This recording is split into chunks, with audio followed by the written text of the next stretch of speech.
everybody. Welcome back to Core. It is Core episode 254. It is February 11th, 2021. And we're back. I'm Scott Johnson with Bo Schwartz and John Jagger. Bo's back with us. Hello, Bo.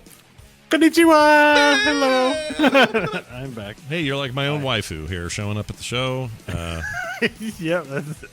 We'll talk about that and why here in a minute. He's been playing Waifu Impact, and I want to hear all about it. Oh, I'm sorry, Genshin Impact. I have the name wrong. Genshin Impact. But there's dudes in there too. Are those called husband foos? They can be your waifus too. Okay. There's no like. I really don't know how the term works all that well, so I'm not a good authority on it. All right. Well, no, it's funny that you brought it up because earlier pre-show I was talking to the chat room before I got you guys on here, and this image I'm putting in chat right now or in our Discord is this thing that keeps showing up as a promoted game in Steam for me. Oh, Honey Pop. I know this game. Honey Pop 2 I Double played the Date. first one. Yeah, it's a match 3 of some sort, I guess. It's a match 3 where you date. So in the first one, which I've played, you basically go on dates. You're some dumb dude and you're like trying to go on dates, but you suck at it. And a little fairy comes and is like, I'm going to help you get successful dates. And then you make dates and then during the date is played out as a match 3. Okay. It's like a Candy Crush kind of style game. And if I do well at the match 3, is it like full on coitus at the end? Or am I doing it with these anime ladies? I haven't didn't make it to the end. I think when you get to the end you get some clothes off. Like you get like as a reward every now and then you get these titillating pictures, but they're pretty PG.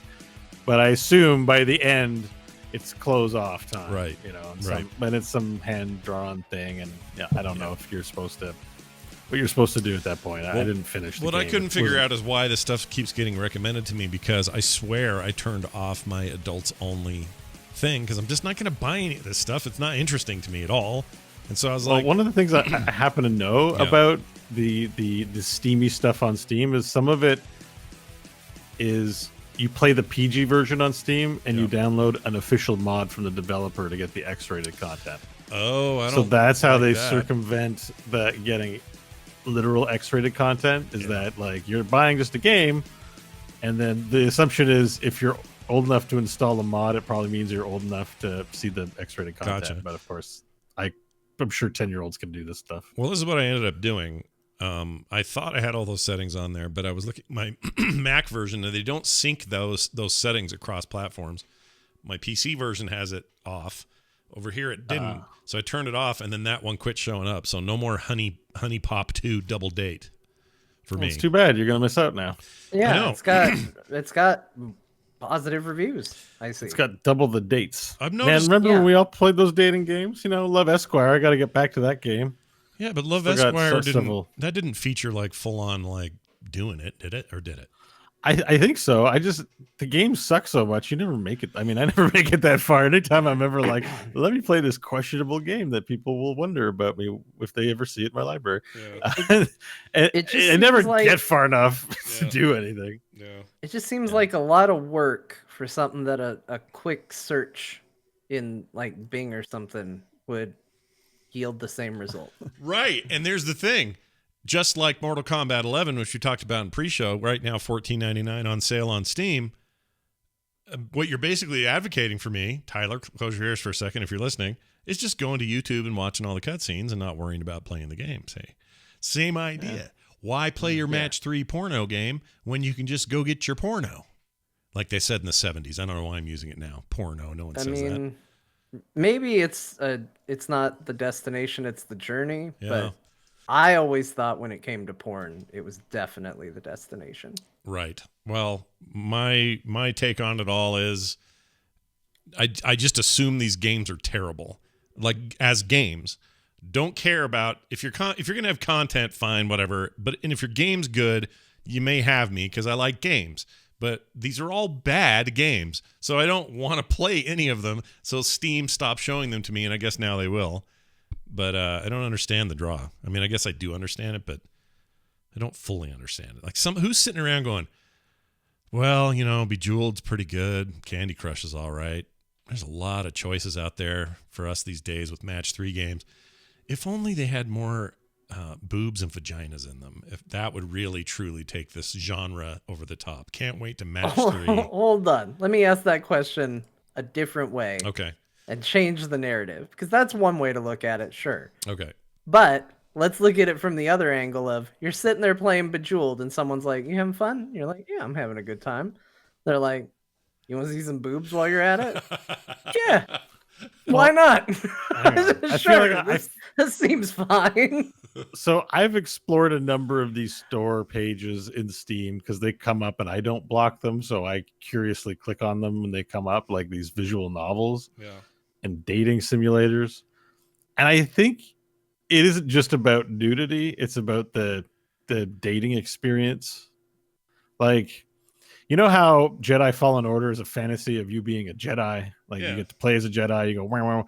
Well, maybe for some people, there's a fantasy of getting attention from a lady that, a date. And, we might laugh at it, but somebody might be liking that. And so there's a little bit part of me that's like, maybe we don't need the gross part of the porn stuff. But like, if there's like, someone's having fun having a make-believe date, then I'm kind of like, well, whatever. That I don't mind. Like the story it's not interesting to me because I just find it boring and I want to click past it all because I'm not great with too much dialogue to read. But the ones that are like a full-on dating simulator, like, "Oh yes, it is good to see you again. Would you like to date me again?" And all the conversation back and forth, no problem. That stuff's fine.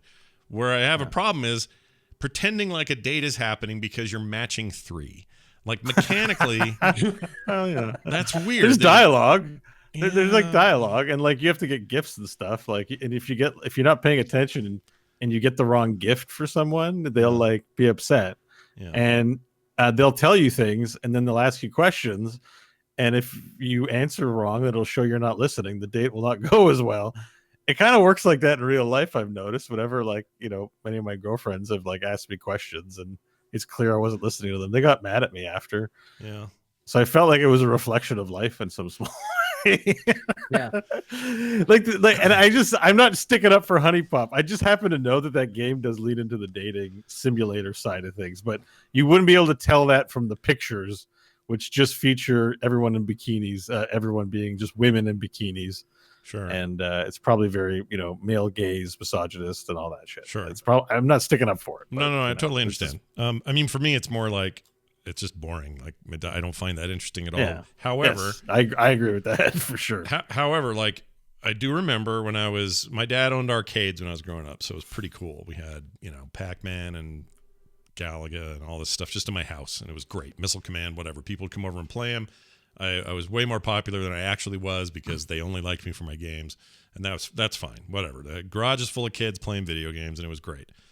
There was a game that came along from Japan. I think I may have talked about this, but it was a game called Frisky Tom. And Frisky Tom was this Japanese game by a company called Nichon Butsu or I don't think I'm saying it right, but they also made Crazy Climber and a few other notable games.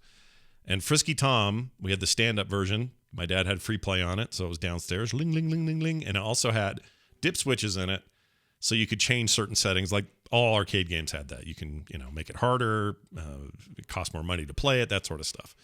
And we had access to all that, but usually not putting our hands around back there because it was like electrical shock, and all that stuff.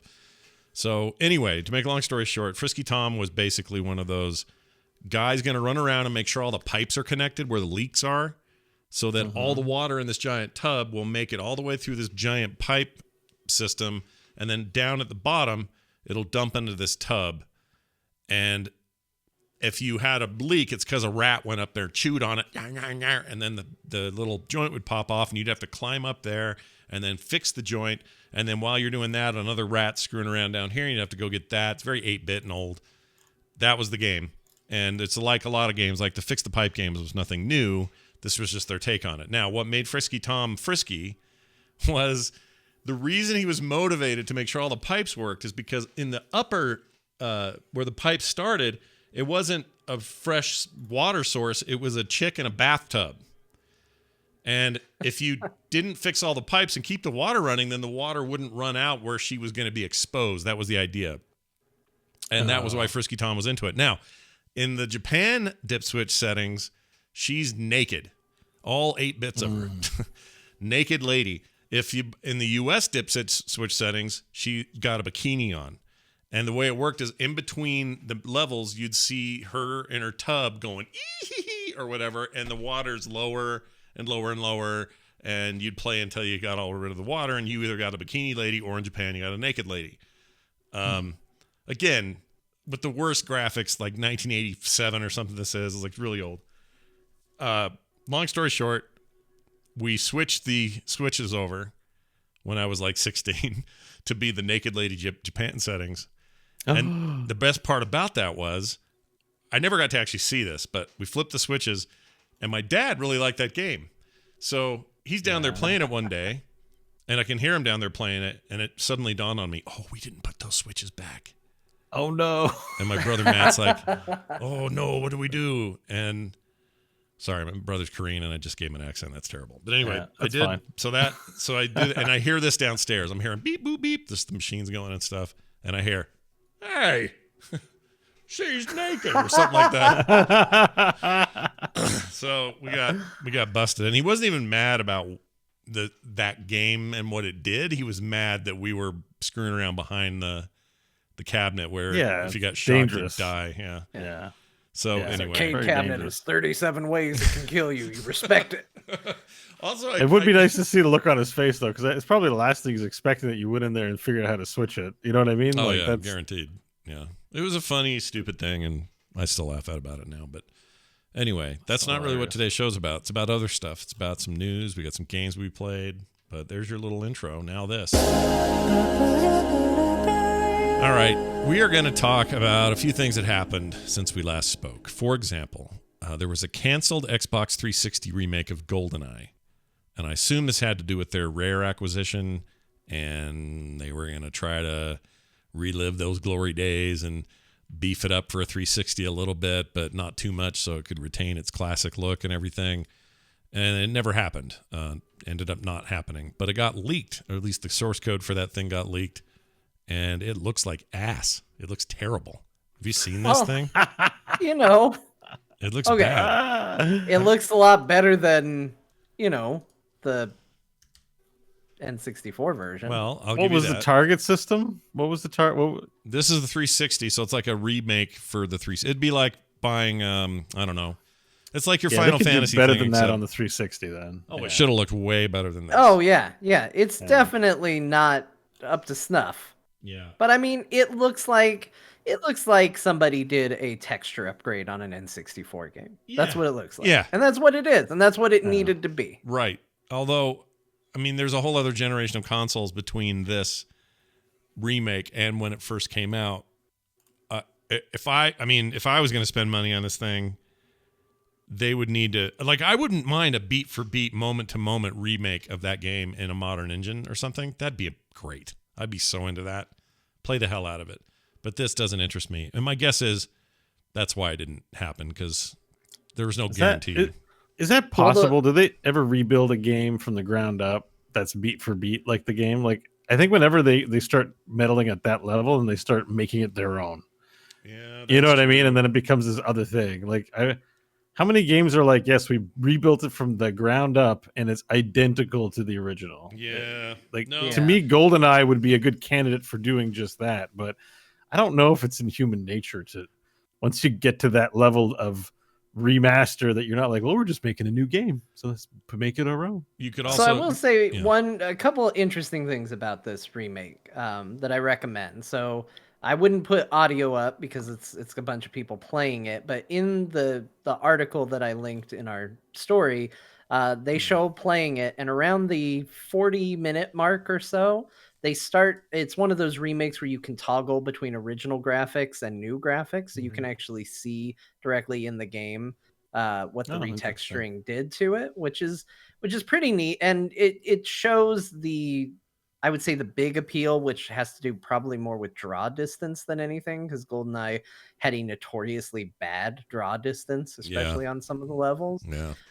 The other thing is apparently this game basically was completed. It was done. Oh, wow. And the reason it did not get put out was licensing. The word is that Nintendo said no at the last minute.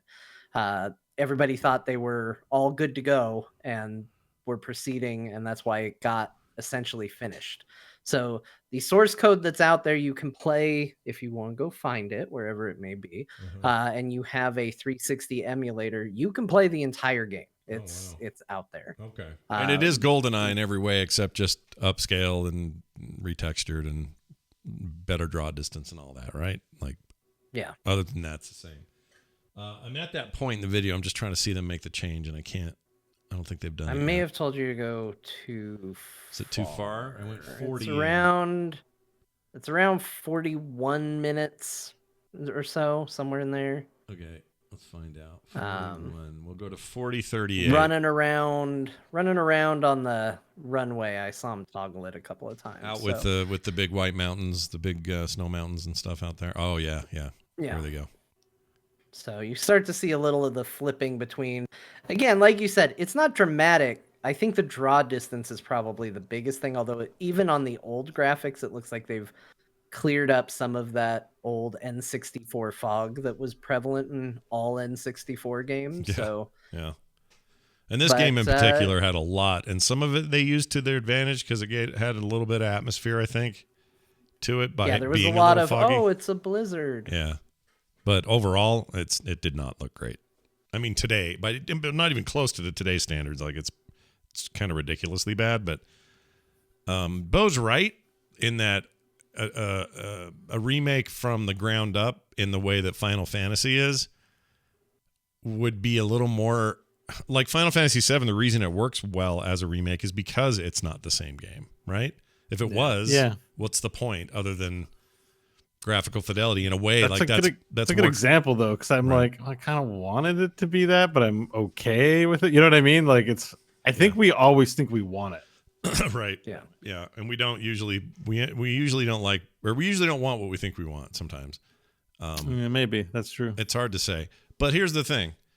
Like with Final Fantasy, I had a point.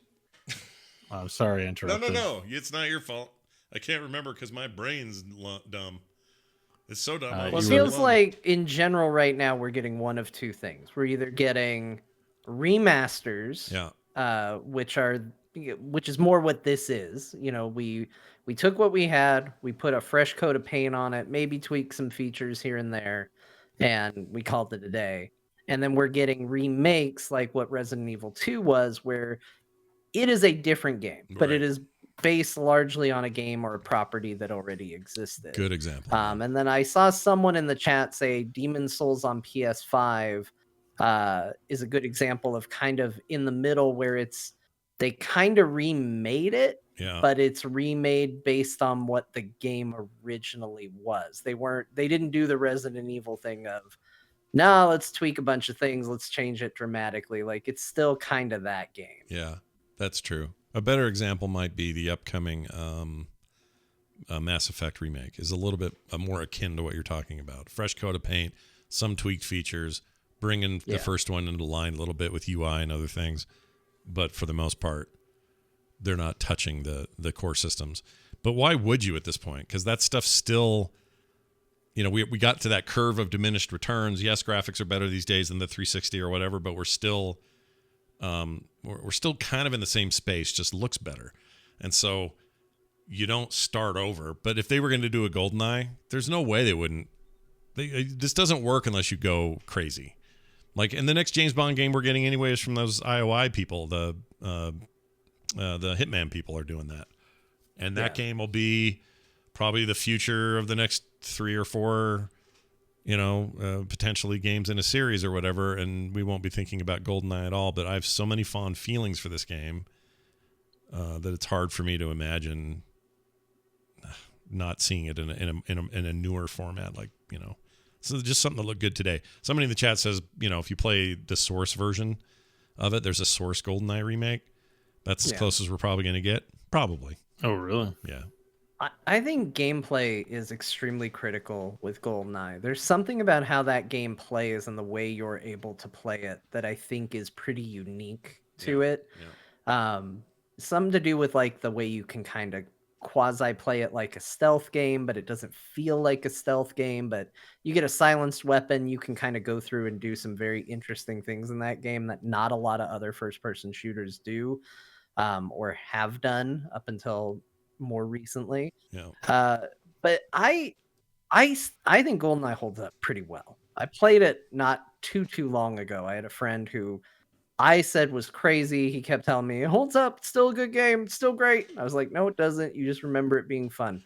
And I played it and I got hooked. I sat down and I couldn't stop playing it. I was like, this game's actually pretty darn good. I think I might really like GoldenEye still. In some genres, something about it. Sure. And some genres are going to do better than others. This one probably does okay, just given the kind of game it is. But like, Warcraft 3 Reforged is a good example of a game that, unless you had never played it again, or played it before rather, Reforged looked like a giant mistake.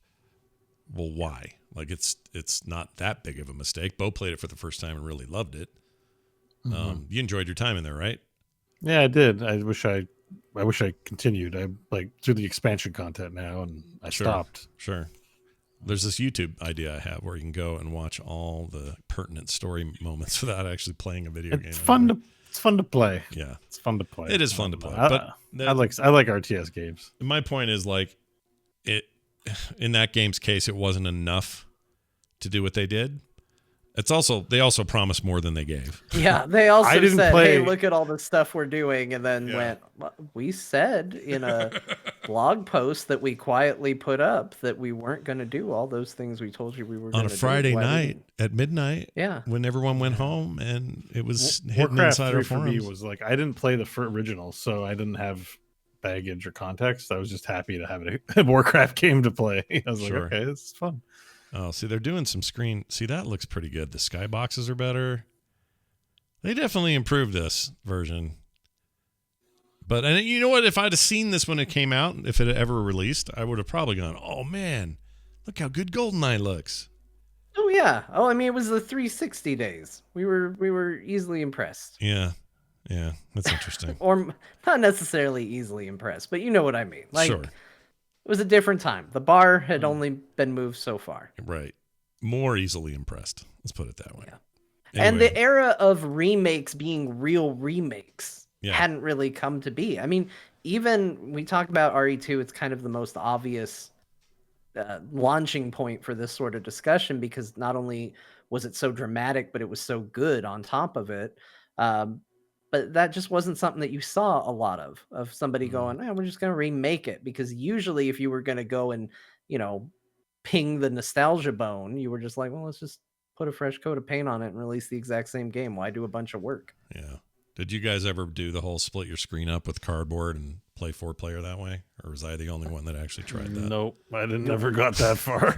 No, it was always just screaming at your friends. Like for us, we're just sitting around a tiny TV. Don't look at my side of the screen. You looked at my screen. No, I didn't. Then how'd you know? Did you develop psychic powers? Yeah. Because you shot before I even got there. Oh, I don't know. Yeah. And then whoever picked Odd Job was just a garbage person. You were just like, you don't get to pick Odd Job. He's off limits. Why was that? Did he have some special that was real rough to deal with? I don't remember. Was it his hat? Yeah, he was shorter than everybody, and his hitbox matched his size. Right. I forgot about that. You're right. He was short, and the hitbox went down with him. That's great. Well, we played a lot of Golden Gun, which was one-shot kills. And boy, howdy, was that fun. But at one point, I did get annoyed because a couple of my friends, I felt like they were cheating. They were like looking at my screen. So I built a little for my 32-inch tube television. I took some cardboard and duct taped together like a big cross, and it fit exactly where the dividers were for the screens, and it went 4 ways. And then I would tape it off on the sides, and it was out far enough that if you really wanted to see your segment, you had to kind of sit over to the side here, and the other person had to kind of be over here, so it would truly obscure the other players, and then we'd play a 4-player like that, and it was amazing. It was amazing. Yeah, it was such a good time. Like consoles and shooters, that didn't exist until then. It was a big deal. So my favorite thing GoldenEye did, and I still wish more video games did this, like you don't see it often, is yes, soldiers took more hits and they were more accurate and all that if you up the difficulty to a degree. But by and large, when you made the game harder, it got harder because it gave you more stuff to do. Right. It was like, hey, go to this extra difficult part of the map where there's going to be more guys and there's going to be more explosives and they're going to have better weapons, and do this crazy objective down here. That's what makes this, secret agent and 00 agent and all of that more difficult. And I miss that. I miss it's not necessarily about, creating bullet sponges. It's we're going to give you more stuff to do and more to try for. I love that. That was pretty cool. Well, that Joanna Dark thing's getting a true sequel, and I don't think anyone's getting it but Microsoft stuff, but and PC. So maybe some of that'll move forward. I don't know. Probably not. The last one was bad. And the Perfect Dark stuff. They don't need James Bond. They should just do their own Joanna thing. Dark's pretty good. Yeah, she's cool as a protagonist, and her story's fine. The last game just didn't play real great. The 360 game. So something true. New. Any game, it's got to play good, guys. That's true. Better play good, or what the hell are you even doing? Moving on, Last of Us, the TV series, has cast its Joel and Ellie, and the internet lost its mind because Pedro Pascal, a.k.a. the Mandalorian, has been cast to be Joel. And knowing how that game ends, it's kind of a bummer.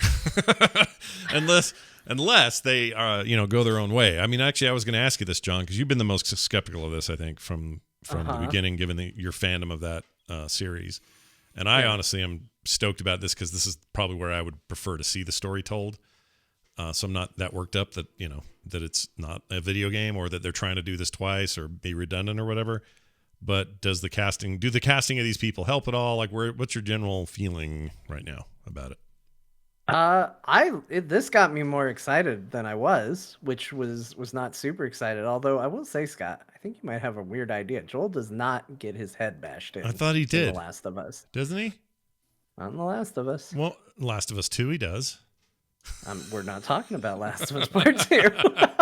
Yeah, but my whole point is like his eventual end game is going to be, unless they do something different. Right? They could change it. Walking Dead diverged from the comic all the time. Why couldn't this diverge from the game? They could do all sorts of stuff. And honestly, that's what makes me so excited about this casting is it isn't obvious.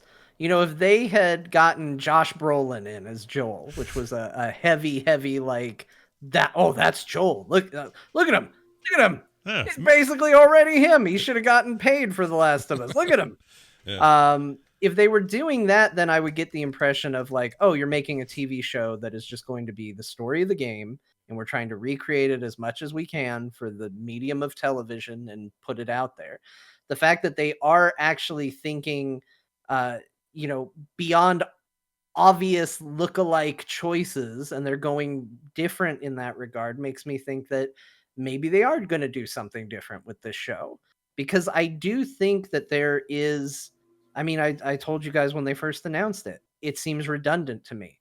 Last of Us is a game about a story, and some people don't like that story, and some people think it's one of the best stories ever in video games, but it's kind of key that it is a story-based game, and I think the gameplay is an important factor in that, and I think you do lose something if you just sit down and watch it. And if they were trying to make a form where you just sit down and watch it, I don't think it's as good of a story. And I don't think it's the most compelling television that you're ever going to see. If they're going to do something different, if they're going to make it their own, if they're going to take the strengths of the actors that they bring in and the people they have on this project and build something around that's, familiar setting, but maybe play with it, I think that could be really cool. And it actually made me more excited about it. Okay. Well, I'm seeing here in this here chat, we'll show you guys. We have two major casting announcements. Pedro Pascal, we mentioned, he's the Mandalorian, you know him, and Bella Ramsey, who played the Clan Mormont leader after all the male Mormonts were killed. She's the scrappy young girl that showed up to the King of the North meetings and got all pissy in Game of Thrones. She's really great. She don't take no guff. The Lady of Bear Island. Yep, she's great. And she's also the voice of Hilda in that a really cool sort of sweet animated thing that's on Netflix called Hilda, which I think just got a season 2. Anyway, She plays the voice of that character as well. She's very, very good. Anyway, she's Ellie. And then that's all we know so far, right? No other side characters or anyone we've come to know in the story are there yet. Just these two chuckleheads. And HBO's doing it, so I have a feeling all gloves are off in terms of like how hardcore they want to be with the themes and the violence and the whatnot. I'm more excited about this than I was the game series, so I'm ready. Let's do it. Craig Mazin, the creator of the acclaimed Chernobyl miniseries, is behind it. He's the showrunner and the writer in this case. But John, weren't you the one that told me be careful what you wish for because he wrote something real bad? What was the thing? Yeah, I think it's Hangover Part 3 is what I believe it was that he did. Really? Yeah. Yeah. So I'm just saying, like, that people like to pull whatever the person's best body of work, best piece of work is, but let's not forget that sometimes there can also be some stinkers in there. I'm pretty sure it's The Hangover. Because Chernobyl was really freaking good. Like, one of the best things I've ever seen on television. I loved it. So clearly the dude can do some business. But here's what he's got coming up. Or sorry, here's what he had in the past. Scary Movie 3 and 4. He wrote those. Oh, jeez. Yeah. He wrote and directed Superhero Movie. Oh, great. He's one of the movie people. Yeah. He wrote Hangover Part 2 and 3. Something called The Words, Identity Thief, Freebirds. Don't remember that. Oh, that was Special Thanks. Writer of The Huntsman, Winter's War. Terrible. Chernobyl. Bing. Good job. Then you got Mythic. 1 for 10. And he's let's see. He's writing the screenplay for Borderlands and the writer for Last of Us. And for yeah, that's another funny headline maker. You know who's in Borderlands, eh? Oh yeah. Oh yeah. Borderlands is getting. Gonna have Jamie Lee Curtis and Jack Black are going to be in it with what's his name? I forget. Michael Claptrap, Hart, right? Is his character? He's going to play the little robot thing. Yeah, Jack Black is going to be Claptrap. Yeah. So he's writing that, and he's writing the update or untitled 6th Pirates of the Caribbean film. You know, sometimes I really hate when I read some Kotaku articles because they do a lot of just they're going to give their opinion in the news story title. Yeah. But I do genuinely like this one. I think this is clever, and I'm going to read it. Because the news I read when I saw Jack Black was going to be Claptrap was Borderlands movie casts actor who's actually funny to play Claptrap, which feels off. Yeah, that's about right. And Kevin Hart's going to be in it. That's who it was. Oh, right. Somebody else. I thought there was another one. Maybe I'm thinking of something else. Jamie Lee Curtis is in it. There was somebody else. Who was it? There's someone else who's really good. Because I keep seeing these actors and actresses that I really Cate Blanchett. Oh, that's Cate Blanchett. What is she doing? What? And I just want to say, in the Borderlands movie?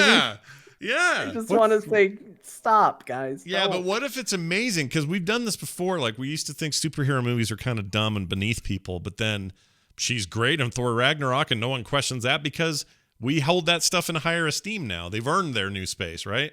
Yeah, but in video game movies, not yet. We haven't got there yet. So I don't know. It is Borderlands. You know That's what I mean. It's already stupid. Let's break this down into its parts. Cast, if you told me just the cast, I would go, it's going to be incredible. And that's where I am feeling conflicted. But this Craig Mazin guy, you say he's going to do Last of Us, and I go, okay, well, based on his body of work, he's really bad at humor. But at least Last of Us isn't very funny. Right. And he's also... Now he's going to be doing Borderlands, which is supposed to be funny, but isn't. Yeah. So maybe that's right up his alley, too. And the other part that I think is scary is it's being directed by Eli Roth, who is not good. No, he's not a good director. He never was. I've seen every Eli Roth movie that he's ever made. The best thing Eli Roth ever did was co-star in Glorious Bastards. That's it. It's as good as it gets for him. His eyebrow deserves more credit than he does for all the stuff he does. And yes, I said eyebrow. He's got one. Anyway, it doesn't matter. The point is this. But again, Eli Roth, also a person who is not funny, but definitely thinks he is, so maybe appropriate for Borderlands. Yeah, I don't have a lot of faith in that one. I really don't. I don't know. If that got greenlit because they're like, oh, like Mad Max, that was huge a couple years ago. Let's do that. I'm going to be annoyed. Yeah. Anyway, but I don't think so. I was going to say this about Mazin and his work with Chernobyl and how that would apply to Last of Us. Chernobyl is really, really great. It's historical drama, so it's a little bit different, but it's really great at creating the dread that is a potential worldwide catastrophe that no one had ever seen the likes of. And it feels like The Last of Us is dealing with the aftermath of such a thing. I feel like he's got chops for that. What if the cast of Borderlands is a magic trick by Terry Pritchford or what if this is a magic trick? Like, what if this Randy Pitchford is just made a cast a magic spell and it's not real? Sorry, I couldn't help myself. He'll go and poof, and it'll just be a thumb drive full of porn, questionable porn.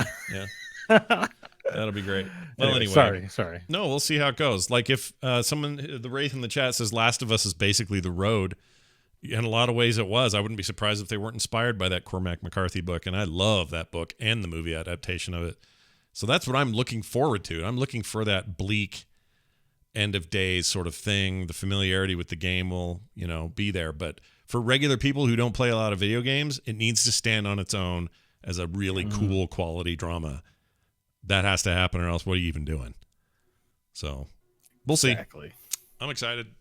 That's a cool cast. And we got Tom Holland being Nathan Drake. Yep. So we and got here's all those things. I heard Pedro Pascal the whole time in Last of Us will wear a helmet, and she will travel in a small egg thing next to him, floating. That's going to happen. So. Oh my gosh, that would be so good. The Photoshops are already being worked on, but looking forward to it. I would love that. All right. Instead of the pallet that he always drug her across the water on, she'll be in a little egg. Yeah. I like it. Which everyone wants in their life. Okay, check this out. This is interesting news. BlizzCon line. I hate how it sounds. I still hate it. Sorry. I wish it sounded better coming out of my mouth. It's a me problem. BlizzCon line. No, it's bad. It's bad. Just call it BlizzCon, virtual BlizzCon or something. Or BlizzCon online. I got argued about. Yes. Someone argued with me about this, but whatever. The schedule's up, so we now know what the hell that thing is, and we know what happens each day, and all that sort of stuff. And boy, howdy, there are some big gaping holes, like no hero stuff, no panels. And since we're a hero show, this is the place where we gripe about it, because that's where we started. Yeah, take the whole it from reason us. We're not talking about heroes right now is they killed the freaking game. Yeah. So the betrayal continues this year. I'm actually really excited to watch BlizzCon. I booked the day off, and that's all I'm going to do that weekend. But sad. Yeah. Very sad. Sad. I'm excited about it too, but I am sad about the Heroes thing. The Heroes Twitter account, everybody's giving them a hard time because they put up this sort of, I don't know, kind of tone deaf post that said, follow what's going on with all your favorite heroes from the other games all week. And it's like, no, I want to follow your game about the heroes I like in your game. Don't do that. Yes. It was like the worst necro post ever. Like, it was just like, this account never tweets anymore. And then all of a sudden it's like, hey, check out some news from your favorite heroes at BlizzCon line. Yeah. And then all the comments underneath were just basically telling them off. Yeah. It's kind of bumming me out. It's kind of bumming I guess they got on Reddit and they did say that they're not doing anything because they have nothing to talk about, which I don't know, maybe doesn't make it necessarily any better. To just be flat out told we have nothing to talk about at the moment. They did clarify in that Reddit post that doesn't mean they aren't working on anything, but that there was nothing to announce at this time. But yeah, that's a bit of a bummer. Yeah, I mean, I wasn't expecting anything. Like, it's a game that's operating that people are playing, but there's nothing. They're not pumping any energy into it right now. No. Maybe someday that'll change. But not right now. Yeah, I'd really hoped that there'd been some fire under the game with the recent esports, reemergence for the game a little bit. I don't know how big that got, but it was nice to see the community rise up and do big stuff. And I don't know, it just seemed like something was going on there. And then I don't know. Yeah, I mean, it's it's one of those things that for all the wishing in the world, like the corporation's going to do what the corporation's going to do. So I don't know what it takes. I don't know what it takes to get them interested. It can't just be like, yeah, we're going to do an update or make a sequel. Like the company's got to be interested in supporting an actual esports scene for the long term and not rip it at its legs out instantly from underneath it all of a sudden without any warning or anything like that. Yeah. So I mean, even if they turn around and said there's going to be new content, my faith would be shaken very deeply about it. Like I'd feel kind of bad, like just for how long until you'll turn your back on it as soon as the chips are down. I thought this was the company that didn't do stuff like this, so I don't know. I think I'm just gonna hope for Diablo. Well, that game, it's really good when the games that are functioning well. It's very good. Just not for MOBA. They don't have an interest in MOBA. I don't think. No, I mean, also you have to. I was thinking about this the other day. If you look at the games business in general, there were a few years ago where everybody was chasing MOBA money, and there were countless ones that came and left, just died off, a little bit like people chasing WoW money and trying to duplicate the MMO experience, and then going away and a few stragglers hanging around. And don't email me and say Final Fantasy 14 is not a straggler or ESO is not a straggler. I know, I understand that. They've figured out their way and they've got their base and it's good. My point is, though, there's a gold rush whenever something like this happens. The same thing with Battle Royale. And you're starting to see that taper off, where people are like, okay, enough with the Battle Royales. Like, we've kind of had it with that a little bit.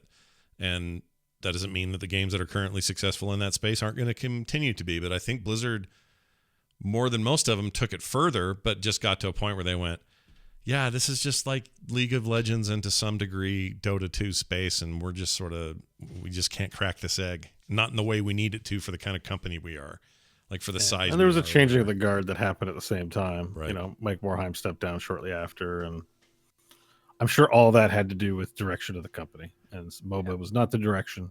So as much as I'm very thrilled to see people still supporting an esports scene and things like that.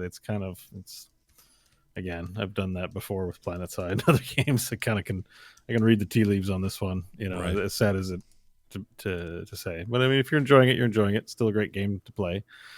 But I don't know. I just wish things were different. That's the only thing. Me too. Me too. Because I really enjoyed being a fan of that game. You might be saying that soon about Ubisoft. There's talk that they're moving away from AAA releases and going more for a free-to-play / premium in the future. Yeah, I thought that was... I'm not sure how I feel about that, because I'm just kind of discovering... I feel like I'm just discovering Ubisoft right now.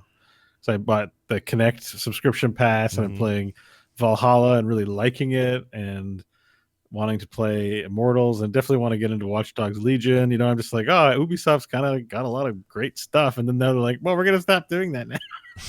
And I was like, well, wait. these games are great. Like, and your Kinect is kind of awesome, but who knows? Maybe they'll make a fun experience. I don't know. They don't exactly go into any detail about what they're thinking, except it sounds like free-to-play experiences. So I don't know. I don't know why they can't do both. Just, keep making. You're going to keep making Assassin's Creed. You're going to keep making. There's certain games they're not going to stop making. So you'll keep doing those, and then you'll also try more. They've got their Battle Royale game that's kind of okay, but again, that's chasing BR money. Maybe they can make like an Assassin's Impact style game. Oh man. Well, if you ask me, like the Brotherhood multiplayer they used to do, I'd play that as a freemium game. Oh man. Am I the only person that loved that? I loved that. Sneaking around and stealth killing other real people and trying to figure out who's real and who isn't. It was like Among Us before Among Us was Among Us, sort of. Wow. I like that sentence. Very good sentence. It was like Among Us before Among Us was Among Us. Among Us, yeah. It was with us. It works. Yeah. It's awesome. But that just the whole thing of like who's suspect, who's sus out here. Oh, that guy's sitting funny. He twitched weird. I'm going to kill him. Yeah, I killed a real guy, or I killed an NPC. That cost me points. And that other guy saw me kill him, so now I'm being hunted. Like, it was a really cool idea for the time. I wish they'd have kept that up. Yeah, I could actually really see an online Assassin's Creed service, actually. Like, blending single-player and group content, and then having the multiplayer and PvP you're talking about, with the way they do the RPG elements now and stuff. Right. Maybe that's what they're going to do. Well, they may. We may Well, we'll have to see. We don't know what it means. John, any takes on that? I think it's been coming for a while. Like when you look at their Ubisoft Connect and their, buy a pass and get a rainbow horse or a fire horse, or hey, if you buy coins, you can get a shadow skull horse. Like they've been really big about putting in a bunch of premium kind of items in all their games. It's been going on since probably Origins or Odyssey in the Assassin's Creed titles, it feels like. And I can see him going that way, but I'm kind of with Bo. It's like I feel like they're just sort of hitting their stride where I'm sitting there going, oh, Ubisoft. And as soon as you start to go to free to play and premium, I'm like, maybe I'm not as interested in what you're Well, offering. when we say premium, we mean freemium, right? Is that what we mean? Yeah, I think, yeah. It's whatever AAA isn't that a AAA studio is going to do. Because I don't mind. So I'm pretty sure it's like, I don't mind smaller game. Like if part of this is them saying we're going to make some cool smaller releases. I'm not sure I'd call Phoenix Rising small. I don't think it is at all, but it's definitely like a I don't know, it's in a tier that's different than these other, Far Cries and Assassin's Creeds and things that they put out. And I wouldn't mind seeing more of that. Like just smaller games, games that are 29 and not 60, like smaller experiences. And they experimented around with this a bit more in the past. Like if I go look at my library, I own all sorts of weird Ubisoft stuff that were not big mainline AAA games. They were small $15 story games and like weird RPGs I hadn't heard of. And what was that one where the kind of frog alien thing had to climb up as high as it could in like a low poly world? Do you remember that game? Oh, I know what you're talking Wasn't about. that long yeah. ago? A few years ago?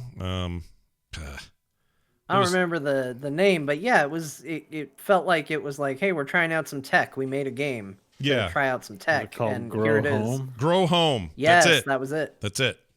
Yeah, I like stuff like that. Experiment in that way more. Because I don't know that the world needs, well, whatever. Wherever the money is where people will go. So follow the money. The world needs more heroes. If the money right now is in free to play, in freemium / games as a service, non single player, whatever, then that's where people are going to head. But I'm not so sure that's true anymore. Like some of the biggest hits of last year were single player games. The games I look forward to the most are single player games. I love multiplayer games with my friends, and certainly those are great. I'm just saying, this idea that we're going to be, it's all going to be the Fortnites and that's it. That's a bleak world. I don't want that. Don't even want anything to do with that. I think it waxes and wanes. I think right now we're in a very heavy multiplayer centric place. I think the pandemic has probably ensured that that's going to be a reality for a while, as a lot of developers try to find ways for people to play together when you can't meet up and do things. So I think that might be our future for a while. But I also think you see a lot of people chasing the Fortnite money. Everybody wants to be the next big multiplayer deal. And I think you're going to start to see some pushback on that. And I think it will shift. I think you're going to see more and more people put out multiplayer games that come out to kind of a dull thud and go, oh, there's no money in this anymore. And then someone's going to make an exceptional single player narrative based thing that's going to capture everyone's attention. And then everybody else is going to want to do that again. Yeah. The video game industry is very bad about someone does something very right. And then a bunch of other people try to do that same thing until we're all sick of it. Until somebody else does something else really, really right. Right. Yeah, I agree with that. Okay. Bo and I haven't played this game yet, but now maybe's our chance. Disco Elysium is getting a final cut with full VO work for the game, and it's apparently millions of words to text. Like all the stuff you had to read before, they're going to VO a ton of that. That makes that game more interesting, and it's on sale right now for cheap. So I assume if I got that. Well, actually, I don't know. I don't know. Is the Final Cut a standalone purchase? Let me look that up. I assume so. Rarely does a developer screw their early adopters by saying, "Oh, here's the end of year edition now." That's usually for everybody else who doesn't own it. And then if you already own it, you get these features for free or whatever. But I don't know. It's possible. Well, I recommend getting it. I sold Bo that I thought this game was very much up his alley for sure. I still think that. I think it's a game he would really get into. I think with full VO work, I think it becomes more of a game for myself and more of a game for you, Scott. Yeah, I agree. My big problem is it is a lot of reading and I get sleepy. Like I've always been the kind of person that reads to fall asleep. Yep. And if I'm sitting there playing a game where I have to read a lot, I just get same. Games are already a relaxing activity for me. I do it to unwind, and then you add a bunch of reading on top of it, and I just start doing the head bob while I'm in my chair. And that's the problem I had with Disco Elysium. As amazing as it is, it's got a big atmosphere, and it very much lulls you into this world and this setting. And it was the best game to put me to sleep in the world. Okay. Free upgrade for there. existing players on Windows PC. See, there you go. There you go. So now's the time. Get it. It's on sale. So I own it, and I can just wait now. Yeah, and you just wait and play it when it has all the proper voice in it. And what I was reading too is like they take their game super seriously, so they're trying to make it like a really good voiceover product. Like they're not just like, yeah, record some lines, there we go, patch it in. Right. Sounds like they're agonizing over making it good. So they're not just having Jim from accounting up the hallway do it. They're going to have actual people do it, which is cool. Well, and there's so much depth to the script of that game. I mean, when you pick your class at the beginning, and I actually think the game does a bit of a disservice by not making this clear, the level of impact it has. I typically like the more mindful, roguish type character, but this game is real world. It's not fantasy. You're not creating a rogue, right? But you are putting stats and intelligence and creative thinking and stuff like that. And what I did was I created a character that perceived the world in a very artistic kind of way. And I played the game and I was like, the hell is this game? Everything is so flowery and trippy, and how it's being described, like instead of like I'm gonna go through that door, it was like the maw called to him and opened, revealing the room next to, and I was just like, what the hell is this? And I hated the game at first because I just didn't get it. It hadn't really clicked with me. And when I went back, I went with a more standard, kind of less specialized. I picked one of the classes it gave me, and the entire script for that game changed. And it became a completely different experience based on that from the very beginning on. And I can't even imagine the amount of dialogue they're going to have to record for that sort of thing, because it is literally everything. You can look at a tie hanging from a ceiling fan, and depending on your stats, that is described multiple different ways. Yeah, it's pretty. I mean, just conceptually, that's so cool at a sort of a base level. What I thought I wouldn't like about it was it didn't seem like there was much fantasy in this RPG, which bums me out slightly just because that's more my jam. But also, this sounds like a Hunter S. Thompson simulator, and in a way that sounds cool. So isn't your guy kind of a psycho who's like sees bats in the sky and stuff like that? Like, isn't he a drug addicted weirdo and all that? Or am I thinking of this wrong? He kind of was the first time, but you can play him differently and he comes across differently. So the first time I played him, he was just a mess and he wasn't getting any better. Like, he was just a freaking garbage human being with no redeemable qualities and just continuing on that downward spiral. Everyone he talked to, he was shitty to, and they hated him even more after every social interaction. And it just was just this decline. The second time I played him like a character that actually wanted to kind of get his act together because I knew what I was dealing with. And I was like, no, let's play a guy who maybe sucks but is trying to be good. And it completely changed that narrative. It's really shocking because I had heard what I think you guys heard, which was this is a really good depiction of D&D and how your choices and how you approach something impacts it. What I thought that meant was, did you take this item off the dresser? You can use this item now to have a conversation with so-and-so and do this. It's not really about that. It's more about defining what the character is and the world reacting to how you have defined this character. Yeah, less about you moving around a world and a world moving around you, kind of, right? That's how I've heard it described by others. It still sounds super interesting to me. I think I just need to pick it up, especially if that update's free and it's on sale right now. So maybe I'll it sounds like, I guess, March. Like it's soon. Oh, it is soon. Yeah. March is sooner than any of us care to think. Yeah, like it's not gonna, yeah, I'm going to be playing Disco Elysium in a month, I think, if that's the case. Yeah, I might as well. All right, well, there's that. A quick note, someone hacked CD Projekt Red as if they weren't having a weird enough year and got basically ransomwared. Somebody got in there and got a hold of the source code for all of their stuff. The Witcher 3, an apparent unreleased version of that source code of The Witcher 3, which I don't even know what that means. Plus the entire source code for what's wrong with my brain? Cyberpunk. Jeez. For Cyberpunk, Gwent. They got the Gwent source code. Oh no! They got access to the JPEG of Roach standing on a house. I know, right? Oh my gosh, what are they gonna do? But yeah, they got all that stuff, and then they sent this really hilarious letter. We should actually read it. Hold on a second. CD Projekt Red letter. What they didn't say is the way they got this Yeah. was they hacked into the security camera and then shifted between the visual and the audio. And were able to tag any electronic devices if they saw it. Oh, no, I didn't hear. For the 5 of you that were able to get Cyberpunk 2077 to run, you know what I'm referencing. All right, here's what they said. I think I found it. Oh, is this it? Hold on, come on now. I want to read this. Oh, here we go. Oh no, this isn't it either. Dang it, I can't find it. But it's really funny because it's either them trolling real hard by making it sound like it was written by like a non-English speaking 12-year-old with too much hacker time on his hands, or that's who this is. It's one or the other. They're either faking it and having fun with it or not. But basically they're like, if you don't give us what we want, which is money, they want money, we're gonna sell the source code or just straight up leak it online.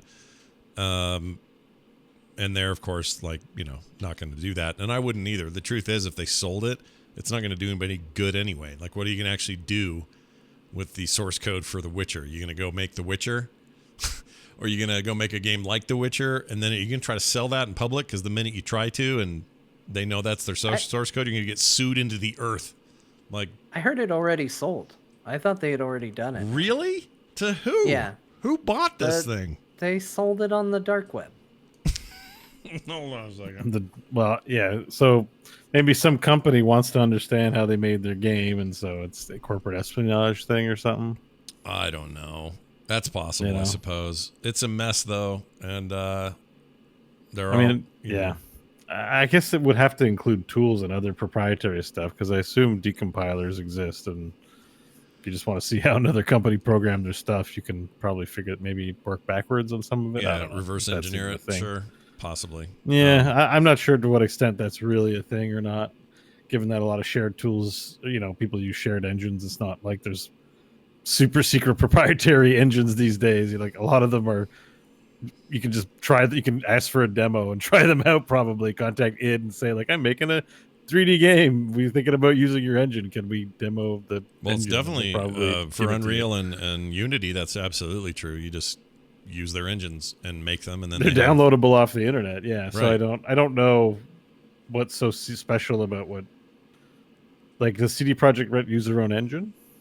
Yeah, they do. It's their own. What do they call it? They have a name, but yes, they have their own proprietary engines for Red their engine, stuff. I think. Is it just called Red? But they do have that. But then again, I guess what I'm saying is, even if it's corporate espionage, and let's say some other company's interested in this data and this is all being done back alley style, well, what are they going to do with it? Oh, hey, you guys, the way they made The Witcher make a weird face while he was naked in the tub was this line of code. Okay, well, you're all making games. I just don't understand what they actually think they're holding hostage here. The keys for global domination are not in a game engine. No, they're not. And even if they were, it's like, I don't know. What's this like? It's like holding your doll hostage. It's like you have a kid and the kid has a doll. Well, we're taking the doll hostage. What are you going to do now? Get her another doll? Who cares that you have the doll? Like, it's not like they've got anything they can actually do here. They didn't encrypt everything, and they're threatening to destroy it all if they don't pay them like Bitcoin or whatever. The only thing would be private subscriber information, credit card numbers, personal information. I guess this is all development stuff, though, so I don't know if they even have that. Yeah, that's what it sounded like. So it could be a method to find and exploit vulnerabilities, though. If you have access to the code, you might be able to find a way to exploit it. But for $1 million, like, I don't know what. I really want to cheat at this game so bad. Yeah, guys, I say dark web like a person who's never heard of it. I have no idea what these people do with this stuff. I don't know. Yeah, it's not my world. Like when you hack government servers, I get why that stuff's valuable. I get why it's dangerous. I get all those things. But when you hack Gwent, I don't know what are you actually getting. I know what you get from hacking Gwent. What? And it's a feeling of satisfaction. Is that it? That's all. Okay. Yeah, you get a lot of JPEGs. You can make your own JPEGs. wallpapers. Sure. Maybe an STD. All that stuff's possible.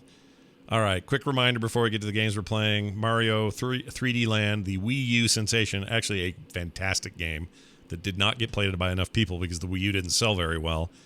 One of my top 3 Mario games ever made is coming out this weekend on Switch, and I'm very excited. So, okay, I have a reminder then. Yeah. If we're gonna make a quick moment for you to remind people that Mario games are good. Yeah. Then I want to finally just bring up the news story of mine that got cut. That pigs play video games now. Wait, got they cut. Use their What snout. happened? What happened to it? Between Scott's 6 busted. and 8. He's cutting news stories. We cut the news story about pigs playing video games. There is no 7. Hold on. 4, 5, 6, 8, 9. How come it skips? I must have fat fingered this. Hold on. I didn't do this on purpose. Where is it? I don't know. Hold on. We decided that pigs playing video games was not important enough, and I'm here to tell you, pigs playing video games was my favorite story that I read. If you feel passionate enough about it, we should talk about it. It seems clear. Sometimes we skip things. It's like, oh, no big deal. But this sounds important. Well, where's 7? Where's this 7? This is pigs playing video games. Oh, look at this. Yeah. Hold on. Like actual pigs? Hold on. I found it. Real pigs. I found a way to get it out. It's something got effed up in the dock. Oops. Pigs play games. Wait, here's the link. There you go. So I put it now below. For Pigs some reason, play video games. Scientists discover. Look at where the 7th field should be. Line 7 is gone. Yeah, it's messed up. Oh yeah, it's crowded. I didn't do that. I see. I don't know how to fix that. Can I double click it? No. Oh, I just made it worse. Oh, there it is. It showed up. No, it says. I don't know. It's fine. I made it worse. All right, but here it is now, John. Tell me about pigs playing video games. I didn't know about this. What is it? So they did a study on pigs where they gave them a little video game where they basically could use their snoot to use a joystick, and it would control a little ball on the screen, and they had to move the ball to avoid walls and obstacles. And if they completed the course, they got a treat. And what they found was that the pigs would return to the video game and play it even when the treat dispenser was not giving them a treat. They would still continue to play just for fun. Oh, man. What? This is like doing Torghast when you're not getting any soul ash for it. You're just going to go do Torghast for fun. Yes. Yeah, but think about a pig's life. They are more into Torghast than me. They have 0 games, though. Oh, wow, dude. That's crazy. So what game is it? Just a maze thing?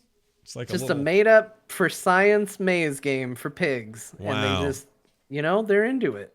Yeah, that's a messy play area, though. Look at that one down low. Oof. Well, they're not called cleans. They're called pigs.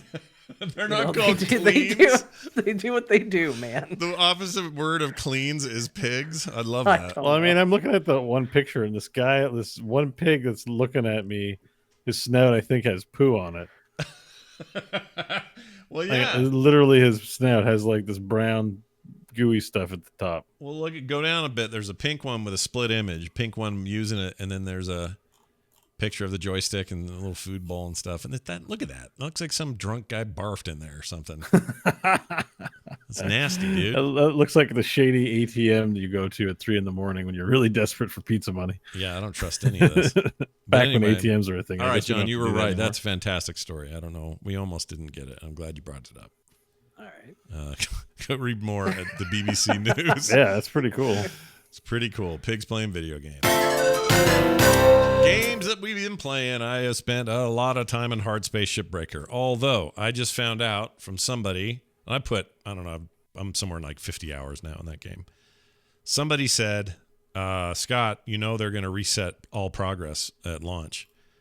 and I didn't know that. And it's okay. I'll still do it again, but I don't know if I'm going to keep adding to the one I have if it's 100% sure they're going to wipe all that stuff when it hits 1.0 and gets out of early access. So it's a little concern there. It's on sale today again, which is cool. So if people want to get it, you can get it. Anyway, I don't know what to think of that other than I've put a lot of time in that game and I'm ready to put more in it. But apparently they're gonna wipe all my 9 ranks of progress back to 0. It's sad, but it'll be worth it. It's to fun. Rediscover the game once again. Yeah. I see you playing it a lot on Twitch, so you really like this game. I love that game. I love that game. I don't know why it's like so compelling for me to go tear a ship apart and throw chunks of it into an incinerator or into a processor. Like why that is so satisfying. I don't know why I it got you me. Streaming it the other day. Yeah. And my favorite thing about you streaming it is you sound like a hardened vet on the job trying to teach the new guy how it works around here. Because you're just like, all right, now we're going to use our split laser. We're going to cut these beams. And we're going to send that down. That's going to get some salvage. And then the lady will come up and credits deposited. And you're like, yeah, there's the salvage. You got it. It's a lot of credits.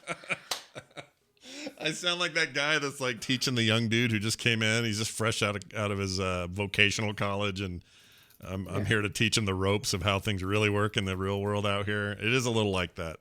I've gotten a rhythm to it where you know how bartenders are like, oh, do I have a bottle? Yeah, I do. They did get a bottle and they're like flip, flap, floom, zip, zap, bim. You know, like just flipping bottles around and fill up the thing. And you want some vodka with that? Blah, blah, blah, flip it around again. Kind of what's that movie with Tom Cruise? Whatever it is. Minority Report. No, the one where he's a bartender. Shit. Mission Impossible. No. You're doing that thing I do to people. That's not it. But he's, that kind of thing. That's how I feel in this game. I've gotten to the point where it's like, bam, bam, boom, pull the thing out, suck it into the deal, stick it over there. There's a tether, zip, zip, zip. Like, all right, back to the thing, get some stuff, get those little bombs, blow up those 3 things at the same time, perfectly place them, fly through and go click, click, click. Like I've got this like rhythm going. Cocktail, that's the movie. And I really like I really like where I'm at with it, but I'm still learning new things. I learned that the scanner has a bunch of different modes. I thought I only had one.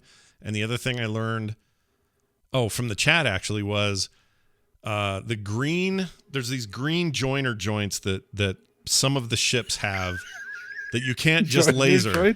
Joiner joints. You can't just laser them like you can. The yellow ones, you have to, I thought, blow them up with the mines or the concussion mines, whatever they are. But you don't. Sounds like overkill. But you don't. It turns out it is, Bo. It was the whole time. But the game never tells me this. You can actually take any of the other objects that aren't worth anything, like a light, like pull a light off the wall and fire it with the little pressure thing, fire it at the green thing, and it will break that outer green shell thing off of it. And now you can burn it like anything else.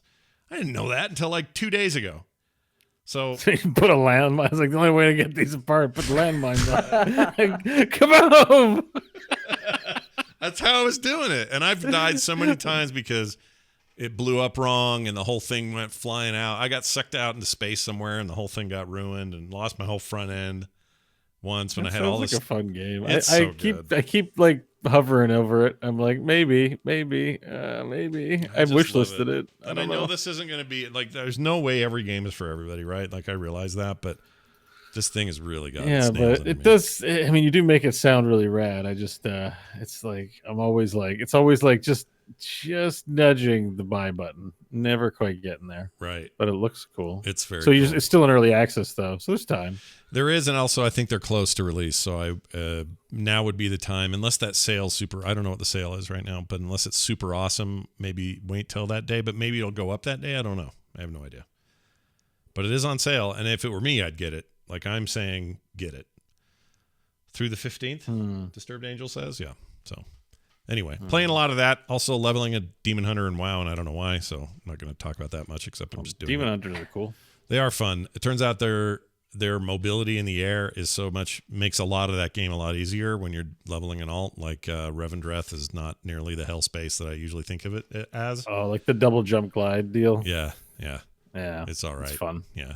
So I did that. Actually, I have a recommended leveling order now for people doing the alt leveling, where you do the threads of fate thing, which is different than the story mode. And here's how you do it. Revendreth first, because it's just kind of hard to get around, so just get that done. Then go to Maldraxxus, which is really fun, and thankfully it's fun in those early levels, so you feel like those levels just burn away and you're having a good time while you're in there. I really like Maldraxxus a lot. I didn't think I would, but I do. And then do Bastion next because it's boring and just need to get it done and over with. Bastion's boring. But finish an Ardenweald. It's like the heaven place, right? Yes. Angels and stuff. Yes. Yeah, boring. Yeah, it's boring. It's okay. It sounds boring. Story-wise, I like what it is story-wise. Like that stuff's pretty cool, and the first time through is fine. But yeah, I think it was a good first zone. Yeah, I agree. But now it just feels like you got to get it over with. And then Ardenweald is just so nice to look at and so fun to be in that I always finish on that, and it feels good. Here's the problem, though. Demon Hunter tank spec is totally OP. I'm taking 10 mobs at a time. They go down a little slower because, you're in tank spec, but it's still, it's just more fun. I'm having more fun with that than I ever do with the DPS spec. So I'm tanking and doing that, and I over-leveled, and now I'm still level 59, but I've finished all 4 covenants. And so now I just have to go do whatever daily quests I can do to actually hit 60, and that kind of sucks. I think they should just let you finish the covenant stuff and have it go, bling, you're 60. Well done. Did you level entirely from 0 in this expansion content, or did I misunderstand that? I've done that with another character. This is my Demon Hunter. I already had it 50 from the last expansion. Oh, okay, gotcha. So he's another alt. Right. But I have how many 60s do I have now? I think this makes 5 or 6. You got one called Roy. Yeah, he's on a different server though. How's Roy doing? He's just sitting there. He's just sitting there waiting for Blizzard to steal that name. He's a 3-letter name. Like, that's a high value character. I know that. I know. I know about Roy. Wish I could sell it or get gold for it or something. That'd be cool, but not going to happen. Anyway, having fun there for whatever reason, but I'm sure when I'm done, I'll walk into Torghast and go, oh, I don't know if I want to do this again. I love Torghast. I can't decide. Love getting nothing for it. Yeah, Torghast is fine. I just don't like it. Yeah, I don't like getting nothing for it. So doing all the initial stuff will be fine because you do get, there's story reasons and you do get some things for doing it. It's just in the long haul, that stuff wears a little thin, but also the Demon Hunter's pretty fun in there from what I can tell. So anyway, I'm enjoying playing him again. It's just a little rough when the best unlock from Torghast is getting to see all your favorite WoW characters suffer from PTSD. You're not wrong. That is kind of what you're doing there, isn't it? It's like, well, I devoted an hour of my time, and now I get to see Thrall go, Jaina, it's pretty messed up. Yeah. What do you think of all this? Oh, it's terrible. Really?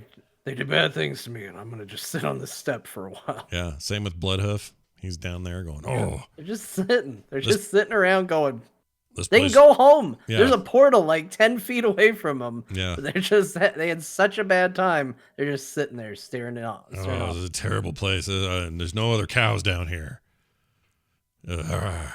Moo. It says moo. Yeah, it's a mixed bag, this expansion, but I'm still enjoying a lot of it. But part of the problem with WoW right now is there's just, I don't know. Whatever. We're between patches. There's also a BlizzCon line coming up, and that stuff means that we're waiting on announcements, and they're holding stuff back. So there's not a lot going on right now that you can talk about. Like it's just have you experienced all the main stuff, like the raids, dungeons, and zoning content? I've done LFG. I haven't done any kind of formal raiding. LFG, dungeons, multiple but the zones, right? All the zones, end game activities. Couple of different Covenant storylines thus far. And how's that like Land of Elites? Have either of you played around in there? Is that fun? Land of Elites. The Maw? What's I the Land of the Maw. Elites? Yeah. The Maw's awful. Oh, the Maw sucks. I hate it there. The biggest problem with this expansion is it feels like a lot of really good ideas that don't exactly come together right. Like Torghast is super fun, but the only reward you get for Torghast is basically the crafting materials for the legendary system. Yeah. And then the legendary system is, okay, unlock these, and there's a bunch of various ways you can do it, but like all things in WoW, there's a best in slot in a lot of cases for it.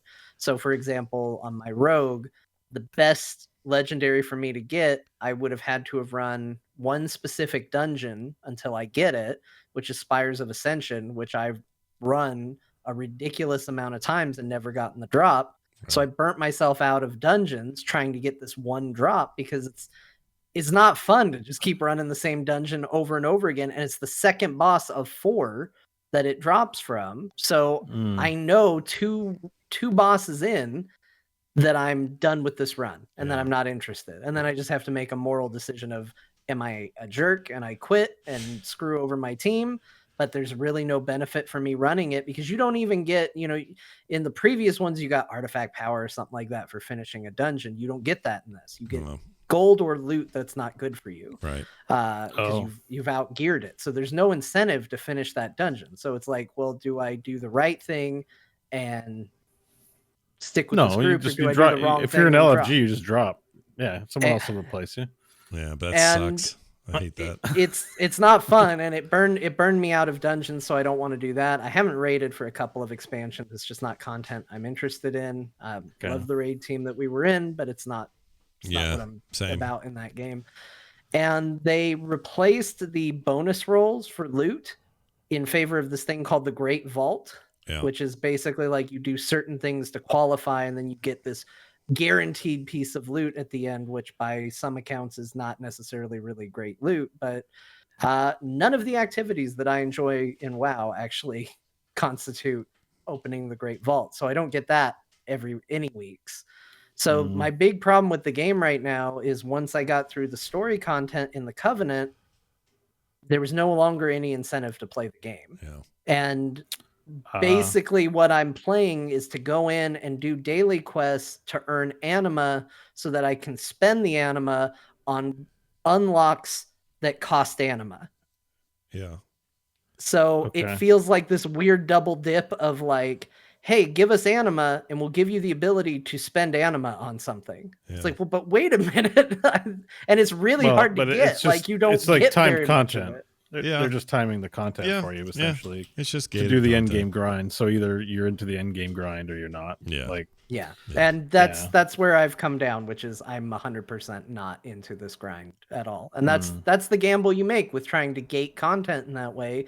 It works great if people are into it. If people aren't, then they just go, all right, I'm done.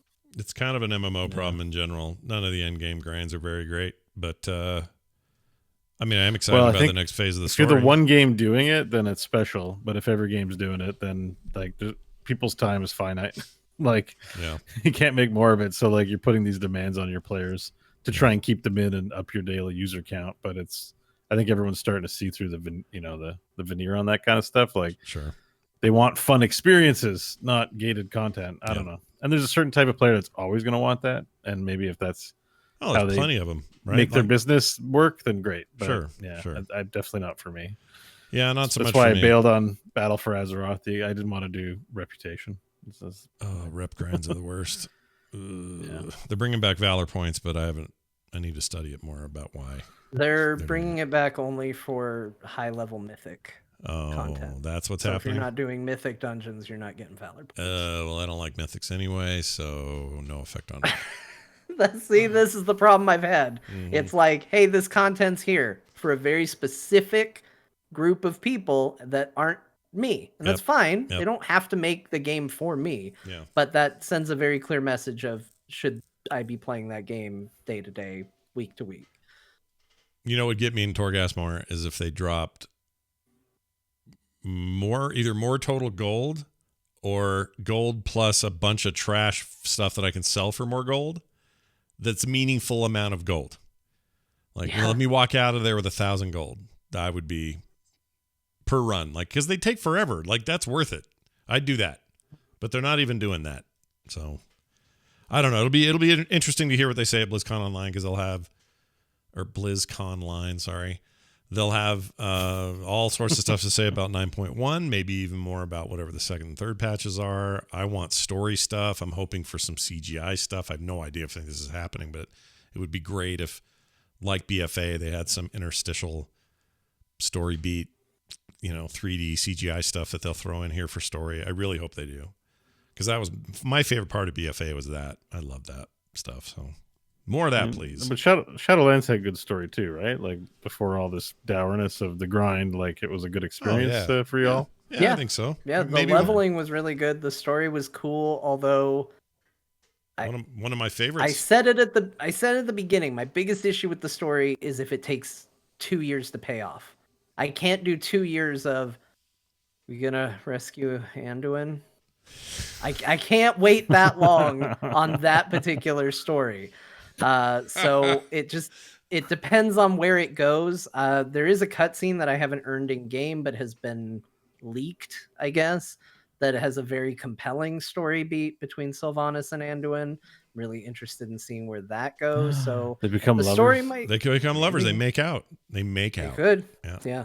They it's do like it. A grandma and a little young man. Yeah, like a very old undead lady and a very young man's virile. He's ready to go. Let's get it in there. If that's a weird thing, you're risking it by hooking up with an elf. Elves traditionally very long lived. Yeah. If you've got hangups on kissing an 80-year-old, don't kiss an elf because there's a decent chance. Oh, very good. Is that chance. An eelf? An eelf. An eelf. Sure. Eelf. Yeah, I need to get back into. I need to play a bit of ESO because they do that game's so focused on story, even with its regular questing, that's where I kind of get that fix. Because that's where I had the most fun. Coming for that too, eh? Yeah, they got some new stuff and they're spreading it out. I don't know if this is due to COVID or if this is their plan all along. It feels like it's in line with previous decisions as well, but they're going to start putting. They're spreading that chunk out instead of it being like, here's an expansion with a ton of content. It's more like, here's part 1, here's part 2, here's part 3, and just do it that way. I don't know what the real effective difference is, but I think that's a cool idea.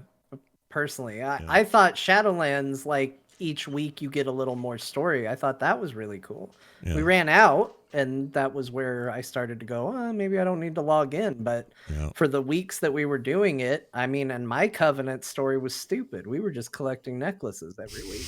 It was like, hey, new week, new necklace. That was all we were doing. But I still enjoyed that, Wait, as a what's story your Covenant? Content beat. What's your Covenant? The Venthyr, the vampire people. Oh, okay. Yeah, because there's a lot more with the Ardenweald people. Are way more stuff.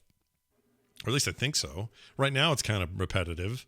Although now I'm Venthyr because I got this dude who looks way cooler in that armor. I made this choice purely on armor, by the way. 100%. So did I. Yeah. Yeah, it was an armor choice. Yeah, that was I should have known that's what you do because that's your jam. In my case, I was like, where will I be the most efficacious in my utility in the game if I choose the... And then I went, why am I doing this? Just pick the vampires. They have cool armor. You're a demon hunter. It's a good mix. You should be dating. Boom. Now we're seeing each other. Date a vampire. That's what I'm trying to get at.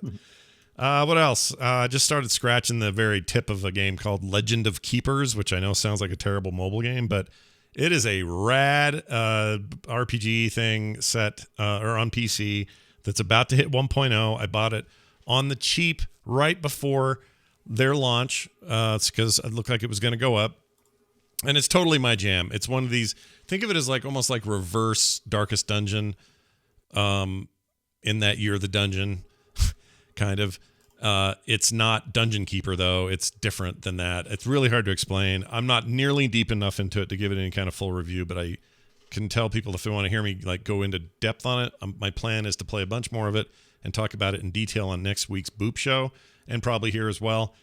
So I need a little more time with it, but it's very cool so far. Legend of Keepers. You can go check that out. Oh, this looks interesting. Yeah, it is. The art style is like really cool, animated, like metal shit. It's just great.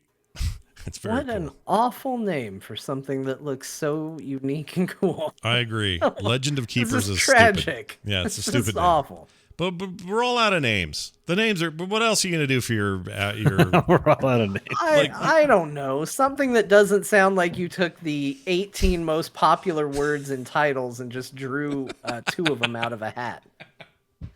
I mean, yeah. Like I don't like anything with legends in it. I don't like anything with like clan in it or like any of that mobile talk speak. I don't want any of that. Mm-hmm. But Legends of Clans of raiding. When I saw it being played, it really jumped out at me and I went, ooh, this looks like my jam. And it is. It's very cool so far. So more on that later as I've had more time in it. But it's a pretty cool little game.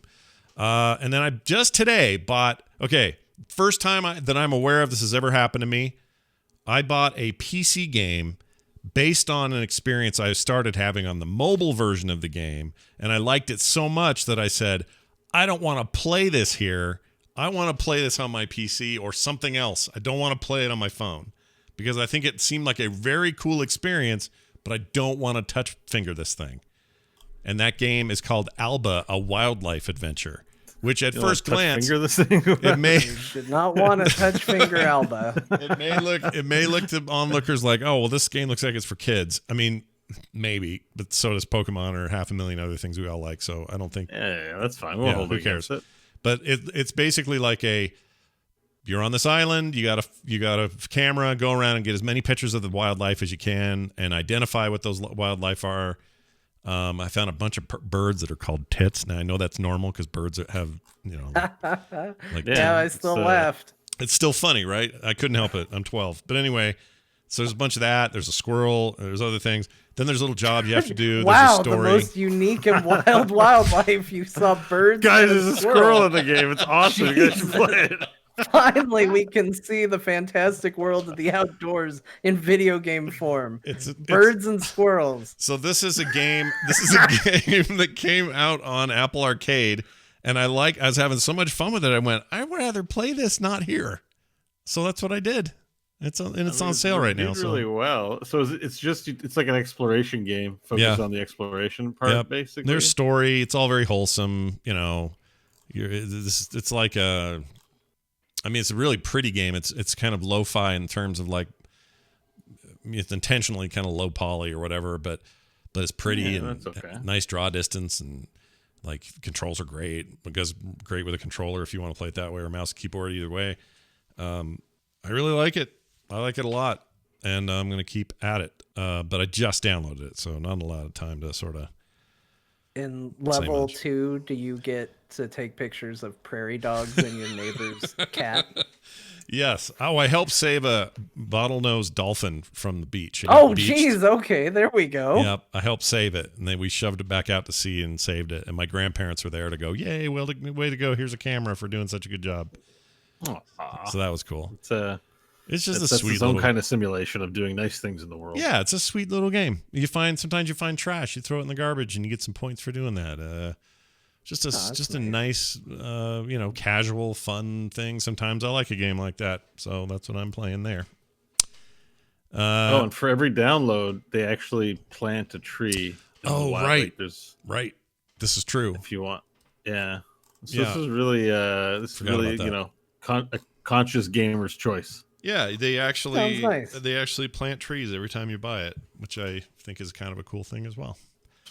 John, you've downloaded and played that Jedi Fallen Order business with the next gen update on the Series X, which I also downloaded but didn't play. So I thought I'd already played and looked really good before this patch, which was free.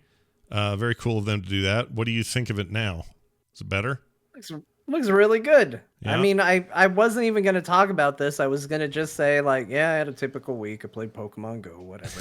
But honestly, this looked so good that I was like, I'm going to tell people they should play Star Wars Jedi Fallen Order again because this next gen update made that game, which already looked solid. And the funny thing is I can't even really say what it did. I mean, I know from a technical aspect, they higher resolution textures running at a better frame rate at a higher resolution.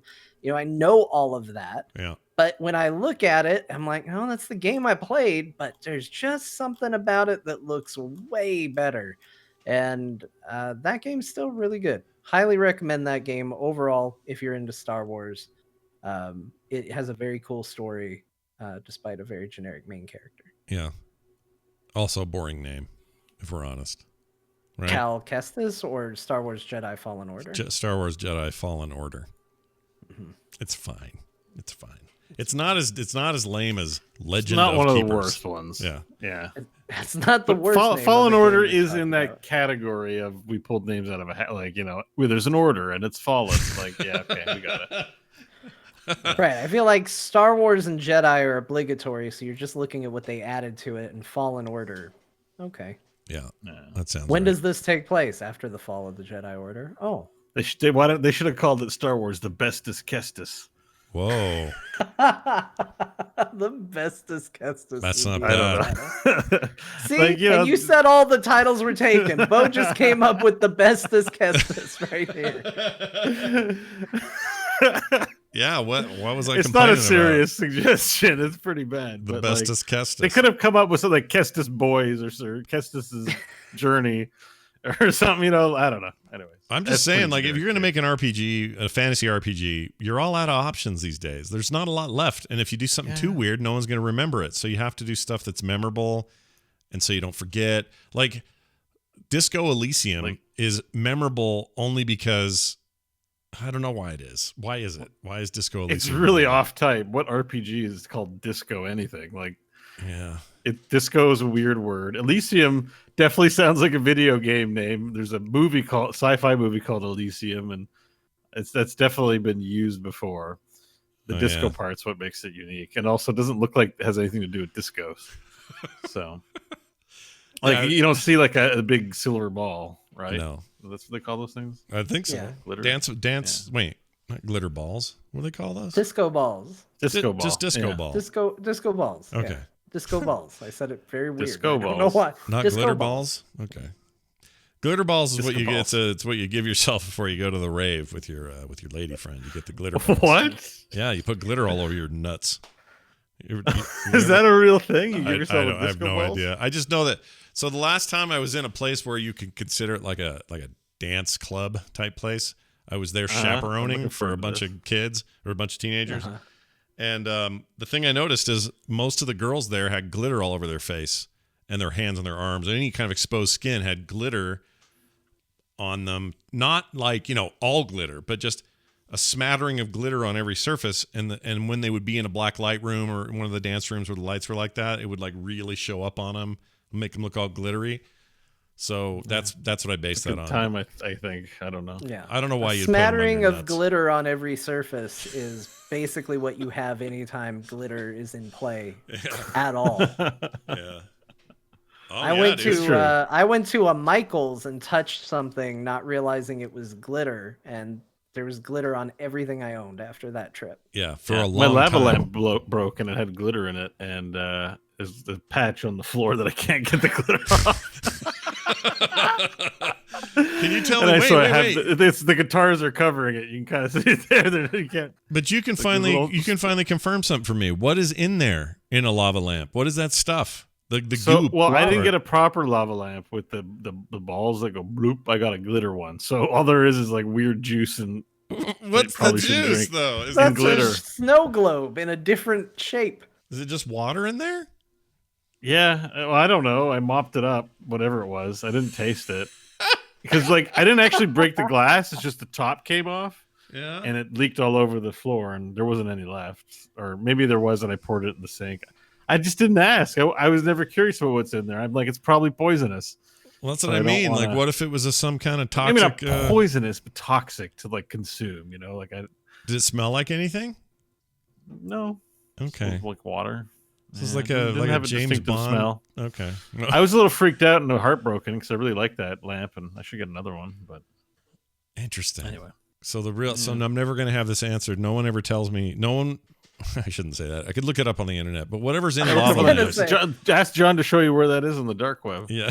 Yeah. You got to learn about lava lamps on the dark web. That's the only place they'll talk about. We're going to find out now because I've never looked. I'm going to look up right now what this is. Here we go. Lava lamp.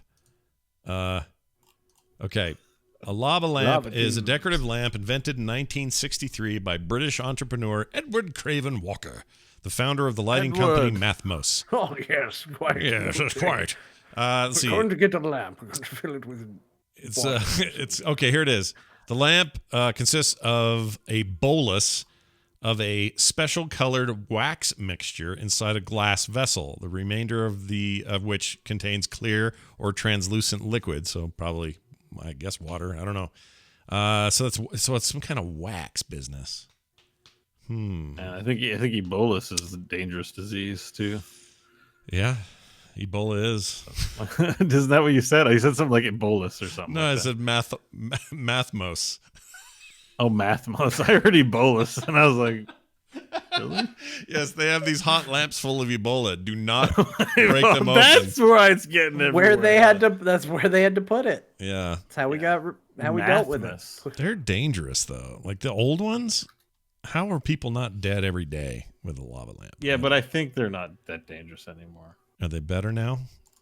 What do they even like do the now? way it was constructed? It's just like this metal thing. It's got a light, and the light heats up the bottle, and then whatever's in the bottle does what it does.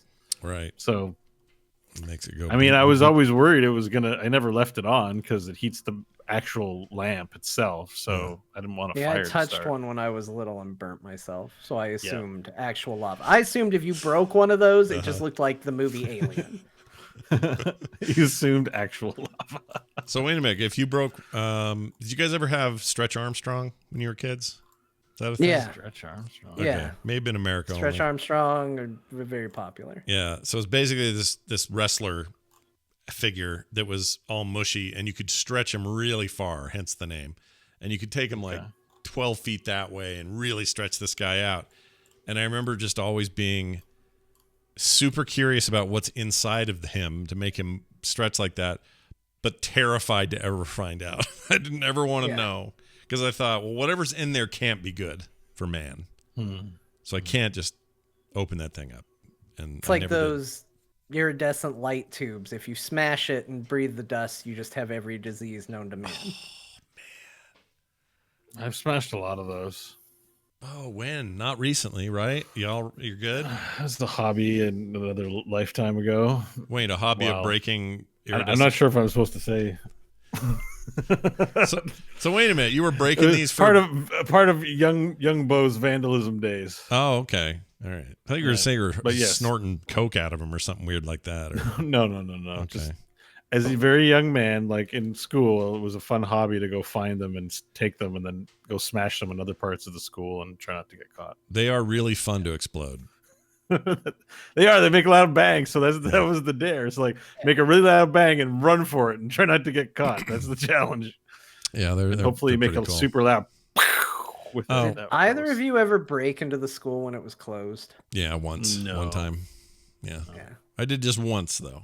Never after that. And what did you poo in the classroom? No, we stole. I know someone who broke into a school and did that. But it wasn't me. We stole all the clocks. So all the clocks that were in the hallways. We had this school that was weird. It was round.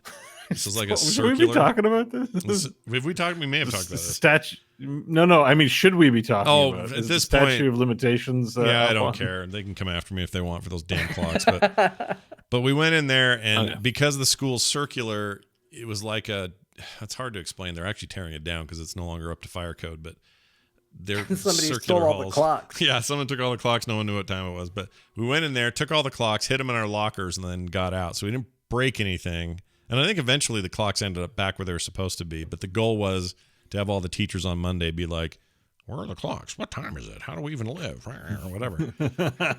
And I don't remember it having much of an impact. Yeah, stupid teachers. Got them this time. Can't tell time. Jerks. Yeah. Anyway. I was really bad, but I had a poor attitude towards teachers in high school. Yeah. They're great. They're great. I just say that, if anyone's listening, you're awesome. But I'm sure the kids can be terrible. Yep. Some of them are miserable, and I was definitely one of them. Yep. Be safe. My daughter tells me if you breathe in, okay, when you make microwave popcorn and it makes the bag get all fat, and then you take it out and then you pull it open, there's all that heat in there. She says if you breathe that in, it's like it can kill you. Like whatever air is or whatever something's put off, it's some kind of toxic something. If you breathe that hot air in right when it comes out of the thing, it can just knock you on your A and you're done. Yeah, and probably there's no oxygen in it. Well, I'd probably Google that. It's called vaping. Also, says not try it. Ziggurat says it's called vaping. That's not it though, but it is called popcorn lung. Hold on. I mean, it is a kind of vaping. If it's steam, that's what vaping is. It's just inhaling. Well, here it is. Steam. Popcorn lung. Cause, symptoms, diagnosis, treatment. Okay, popcorn lung is a nickname of bronchitis obliterations. It's a condition that damages your lungs' smallest airways and makes you cough and feel short of breath all the time. It's sometimes caused by breathing in chemicals used in flavored microwave popcorn. Oh, man. And other chemical or lung illnesses can also cause popcorn lung. Your lungs are where your blood picks up oxygen. Now, we don't need to know that. But Causes are here. You go. Microwave popcorn, electronic cigarette flavors. Some of those. So vaping is a problem, I guess. So this guy in the chat wasn't kidding.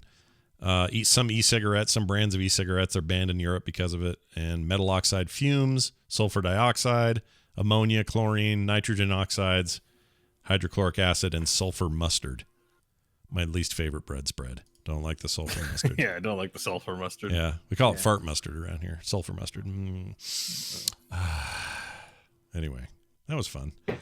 Bo, you've been playing Waifu Impact. Tell me about that. Yes. Game. So speaking of interesting original names, I do like the name Genshin Impact. Yes. That's the name of the game. And yeah, I was playing Dyson Sphere Program, and I was like, what other great games are coming from the great land of China? And I was, and you know, I've seen a lot of the ads for Genshin Impact, and I got to be honest, the animation style looked really amazing, and I was worried it was, you know, it's a gacha game, which I think that's a genre that means where it tries to make you buy a ton of stuff to get a whole bunch of different characters and have terrible predatory level up mechanics that require items that you can earn in game slowly or pay for, and the level system is like, it's not like a Western RPG where you do get experience and level. It's just like you kind of level when you have the shit to level. Isn't it a brand? I thought it was a brand. I think it's a genre. I think maybe it's a brand. I don't know. I'm kind of new to the term. I'm sure I've played a gacha game before on like mobile, right? Where you have like your 5 heroes and you progress through this thing and then you tap them to attack a thing. Oh, here it is. Level them up. I found it. It's spelled Gacha. Not like got you or gotcha. No, gotcha. Gacha games. They're video games implemented the gacha toy vending machine mechanics similar to loot boxes or a prize crate in video games. Okay. So no, it does mean exactly what it sounds like. It's there to take your cash and surprise. It's gotcha money. Yeah. But the game itself is beautiful. It's, you know, like playing a painting. I mean, I guess a lot of references to, I haven't played the latest Legend of Zelda, but there's a Breath of the Wild aspect to the way everything's animated. Yeah, very similar. And the combat's actually kind of okay. Like, it's sort of Diablo-ish light, but in that, maybe not. Maybe that's being too, no, that's too far. I don't know. It's beautiful. It probably has a lot of marks against it. I don't know how they're going to be playing it, but I kind of got into it. It's anime weird, so the story kind of sucks, and the story's kind of like that weird. Like, I just helped this girl named Zhang Ling. Zhang Ling is a chef from Liyue village, and she's out looking for rare boar to cook, and so I help her on an adventure to find rare boar and rare ingredients because she's a chef, and then she gets into a cook-off, and you end up, you know, kill 10 monsters kind of quest or go into this dungeon kind of quest, but ultimately it's, you know, MMO style kind of gameplay. It's all single player, but I think there's co-op mode where you can join people.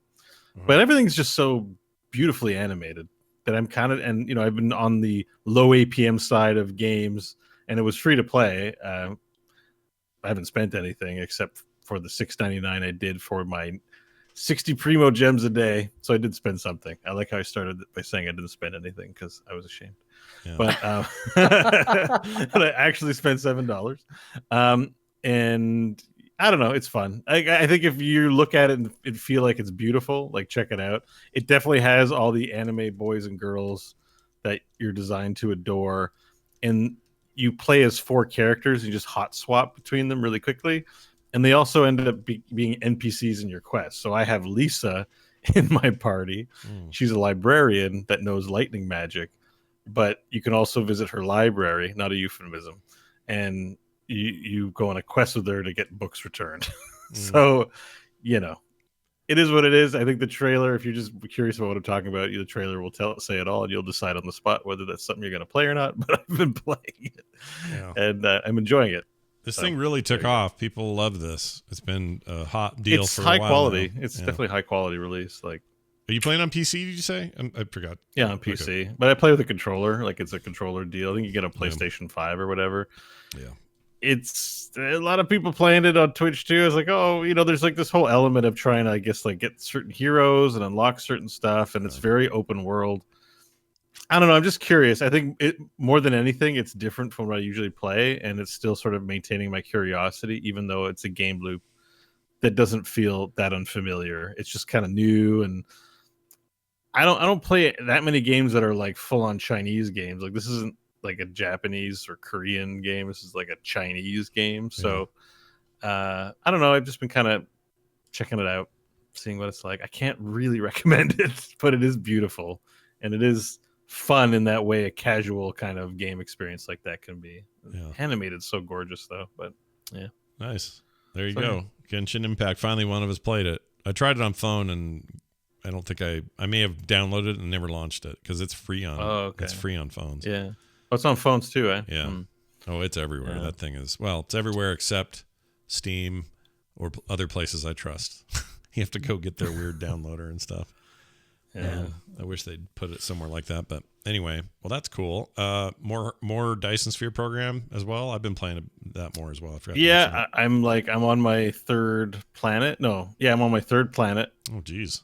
You're further. I got a titanium planet, and so I've just built now these big things, these carrier platforms that transport the titanium from planet 3 to planet 1. Yeah.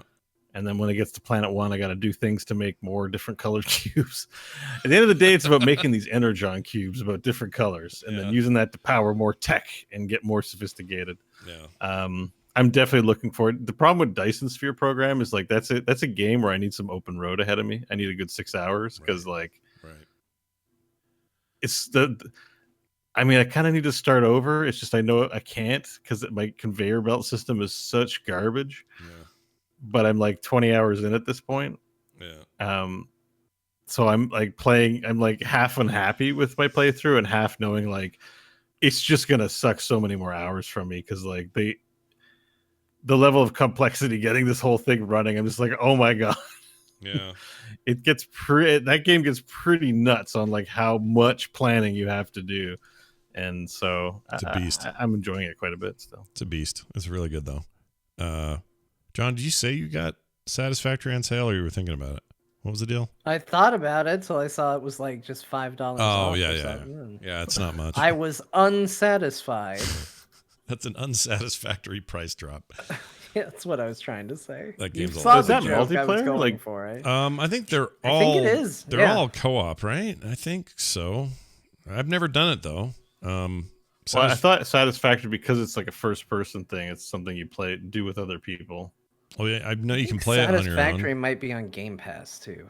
I know we say that about every game, but I kind of want to check. I've seen it on there. Anyway, Factorio isn't that also have a co-op mode? I don't remember. Yeah, maybe. I know I was a big in all the trailer marketing I've seen. Like for the other two games, I see single player, but in that one, I always see other people in the trailers and stuff. Like it's more of a. I think overwhelmingly positive. People really like that. Oh yeah, people love it. I like it a lot. I was given a code for it, but it was back when it was Epic only, so I have to play it over there. But it shouldn't matter on PC stuff. I guess we couldn't do co-op between user lists on Steam and Epic, but I don't know how it works. I assume you can still play your friends. I don't know. I mean, I think it depends on the game. I know No Man's Sky was definitely cross-platform, but I think that's an exception. So, yeah, I want to know how that works. I mean, I'm definitely curious about the multiplayer for No Man's Sky, but I think I'm more I want somebody to tell me how it works. I don't want to go in and I know this is counter to the idea of No Man's Sky where it's about discovery, but I want somebody to come in and go, "Hey, John, welcome to No Man's Sky. Here's how multiplayer works. Here's what you do. Yeah. Here's how you go about doing it. Here's what we're going to do. And here's the plan." I want that. I don't want to try and figure it out. Yeah. I don't think it tells you. The game itself does not. But, yeah. Hey, John, youtube.com and search for... Just kidding. Don't do that. I mean, technically, I've done multiplayer in No Man's Sky because even if you're playing it by yourself, you can run into other people.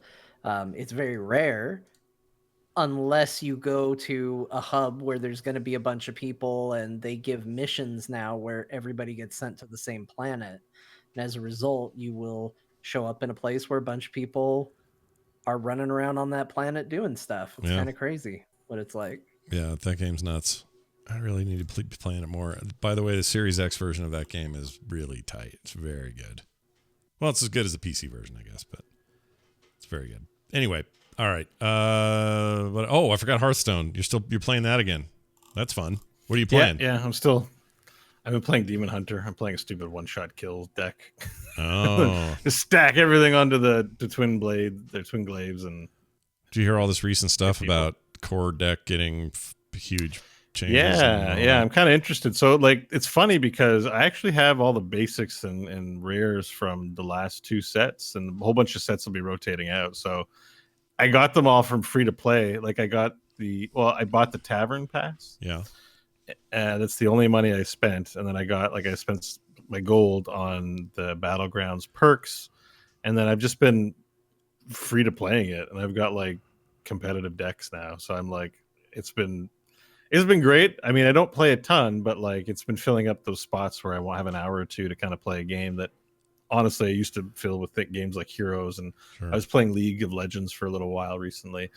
But I'm just kind of getting into Hearthstone. I can't really explain it. It's just every once in a while, it's just scratching that itch, of. I mean, it's always there for you, fun. Right? Like it's always just. I mean, I like to watch it, and I also will watch like a streamer play too. Like, there's kind of this. Like, what's fun about Hearthstone is that because it's a low attention game, you can kind of also engage in content in multiple ways while you're playing it. So I kind of dig that aspect to it. Yeah. You're like watching someone, seeing the deck they play, and being like, "Oh, maybe I could play that deck." Like, yeah, it's a good time. I've never disliked Hearthstone. It's just always I think trading card games are one of those things that you have to pay a lot of attention to. You go in there and you're like, "Oh, let me buy like 10 cards and build a deck," and everyone creams you, and you're like, "Why do people like this game?" Like you have to get the meta and what's going on to get enjoyment out of it. Yeah. So that's why I only like Battlegrounds. Battlegrounds is the only thing that interests me in that game anymore. Like that's the game. Battlegrounds has a meta too. That's the thing. Like I think the rating system is working pretty good right now if you're new, but like you start to know like there are certain decisions you need to make, and if you're not making certain decisions, then you're gonna get beat consistently, and that's kind of where I'm at in Battlegrounds. Yeah. I hate metas in any game, any genre. I just hate it. That kind of ruins it. I don't like this. Because, like, I mean, min-maxing is one thing, but this feeling that you just have to adhere to this template or else you're screwed. I hate that feeling. I think it's because like these metas get solved so quickly because of the internet and online play. Like I remember playing Magic just with friends before online was ever a thing. Like Magic Online existed, but it was like, it was just terrible. That was terrible. Yeah, it was bad. Like, so you'd build decks and your friends would build decks, and no one would not have these crazy tactical advantages or study about optimal play and value.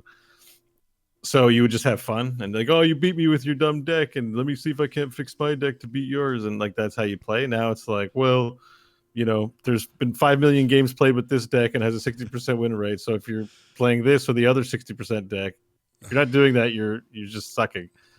And it takes the magic out of the emergent gameplay of collecting cards and trying yourself.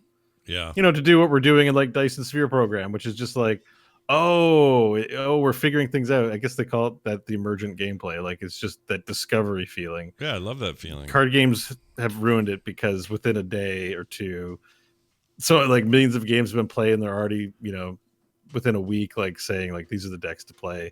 Yeah. If you're not playing these decks, you're a fish and you're gonna get beat. You're a fish. I haven't heard that before. It's a poker term. The fish are the ones that give all the money away to the sharks. Really? I didn't know that. I thought those are the whales. Aren't the whales the one that give the whales are the ones with tons of money.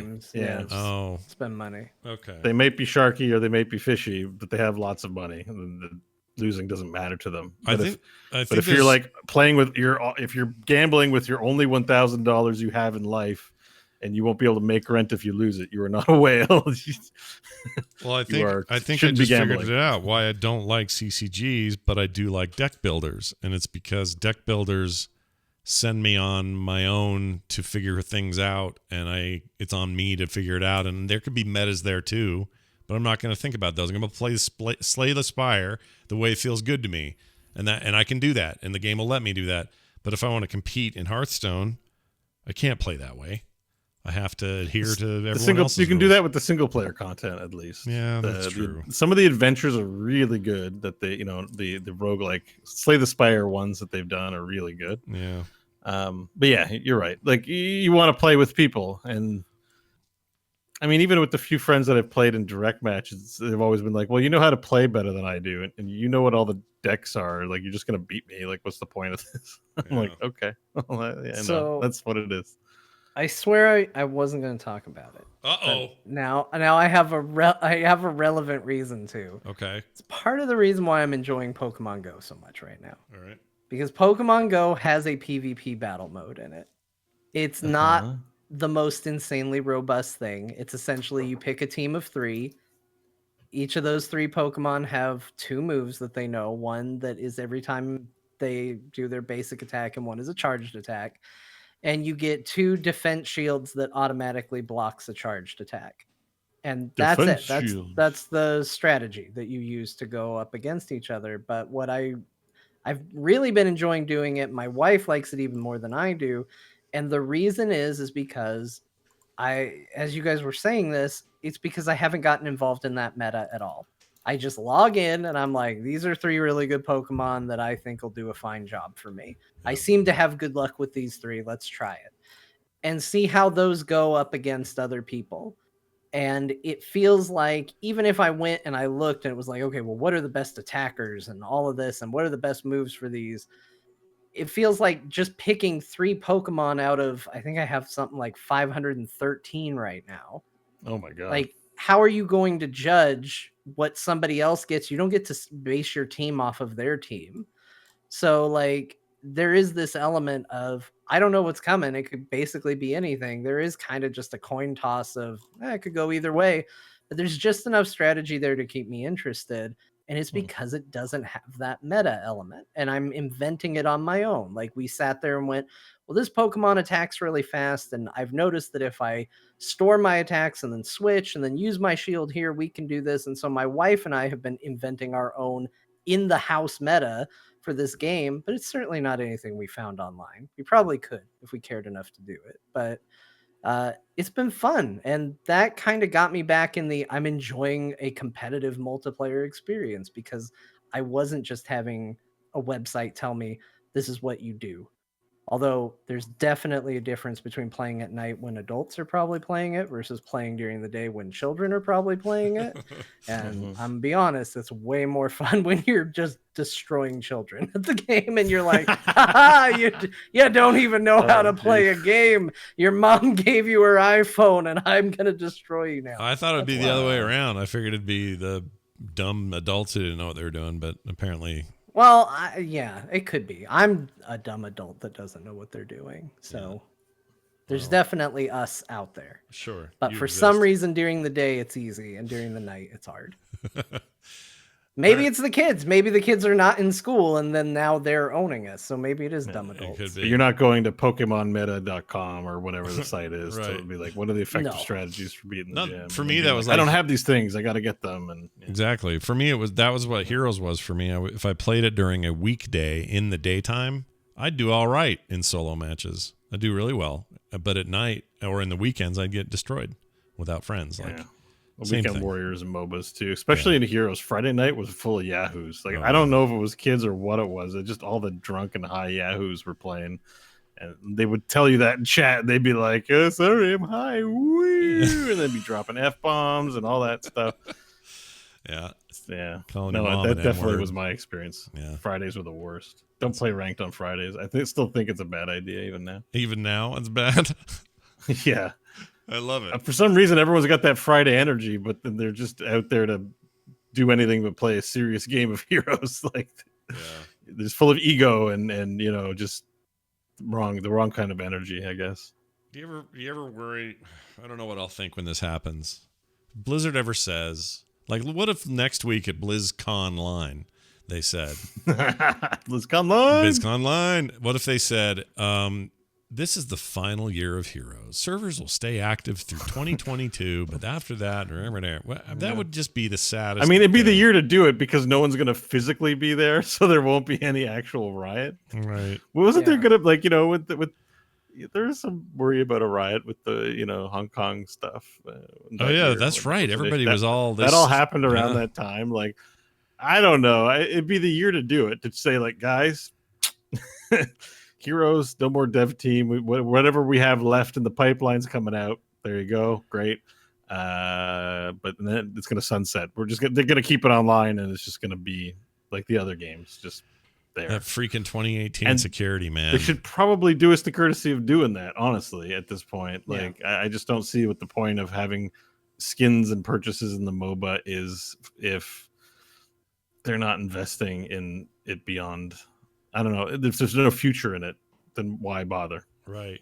But what if the only, I guess what I'm saying is if the only announcement next week about Heroes is that, okay, we're shutting it down through 2022. Let's say they did that. When would they do that to be safest? Because even if you're not a Heroes fan, you're going to be annoyed that Blizzard's killing something that a bunch of players like. Like, I don't envy them in that position. I don't think they'll ever shut it down. They're the company that has Diablo 2 servers still up, right? Like, they'll never. There's people playing it right now. They won't shut it down. Yeah, I don't think they ever. It would be such a diss. They have like WoW Classic up, like an even older game, and they're just like, it would be so insulting. Like, I'd feel so insulted. Like, just at least keep the game up. Like, oh my god, like, it would be bad. But I mean, what am I gonna do? I'd be insulted, and that, for me, that'd be the end of it. I don't know if there'd actually be some kind of online. There'd probably be an online,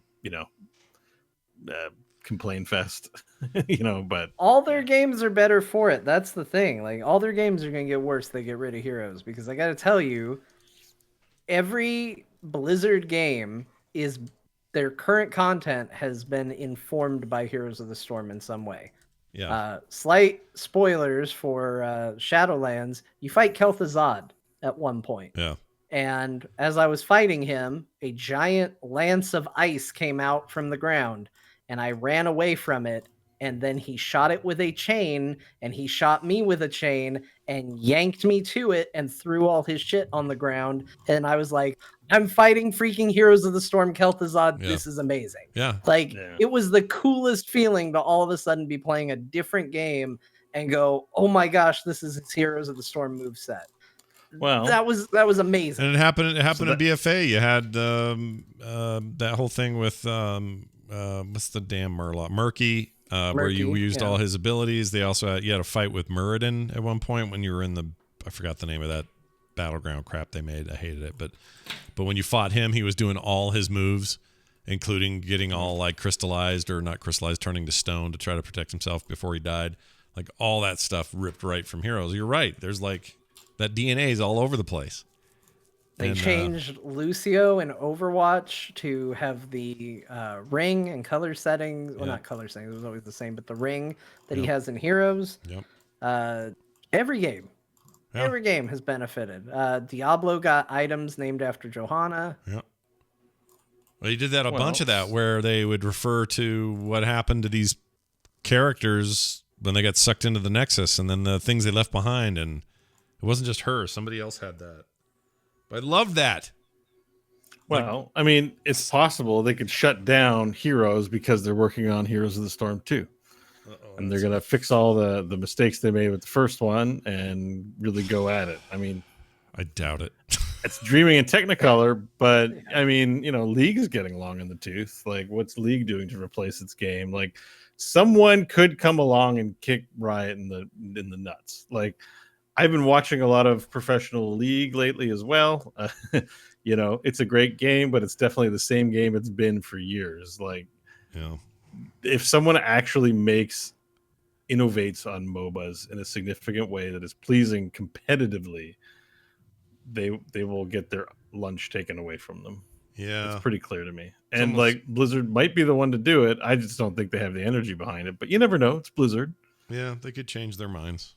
I don't know. Yeah. I'm not feeling super optimistic about it. Yeah, I'm not very convinced. Yeah, they could change their minds. Yeah, they could do stuff. I feel like for a long time we were in the world of, if they do something bad, it's Activision. If they do something good, it's Blizzard. I feel like we've all kind of come to terms with, we're dealing with Activision Blizzard these days. Yeah, it's just whatever it is. I think it has colored our interpretation of what Blizzard will and won't do. Yeah. And I think a lot of it is, well, maybe Blizzard might have done that. I don't think Activision Blizzard does that. Yeah. I hate being so mad I hate being on board with the Activision,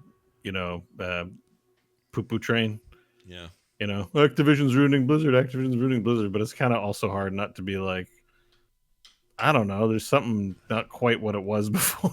There's just too much evidence to deny it at this point, I feel like. Yeah. But even though it was one thing when it was just people online going, it's Activision. It's another thing when every article Jason Schreier writes about Blizzard is like, they've moved these people from Activision into Blizzard, and Mike Morhaime leaves, and it's like, well, maybe he's just done with video games. Nope, he's literally starting a video game company. Yeah, and if then he had full autonomy to do whatever he wanted, do you think he would go start something new? Right. Absolutely and not. All those people at Blizzard who left and then went to work for Mike, like but we haven't really come to grips with that particular somewhat mass exodus. Come on, Dreamhaven. Yeah, like the Dreamhaven exodus is real. It's serious. So yeah, I don't know, man. I don't know what to think of the future of things. I forgot about Dreamhaven. Honestly, it kind of slipped my mind for a moment there. Did you hear that? Do you hear that cool custom bumper he made for the instance for Dreamhaven? Listen to this. I'll play it for you. Hold on. Wait, no, I don't think I did. Yeah, let me find this. Where did I put it?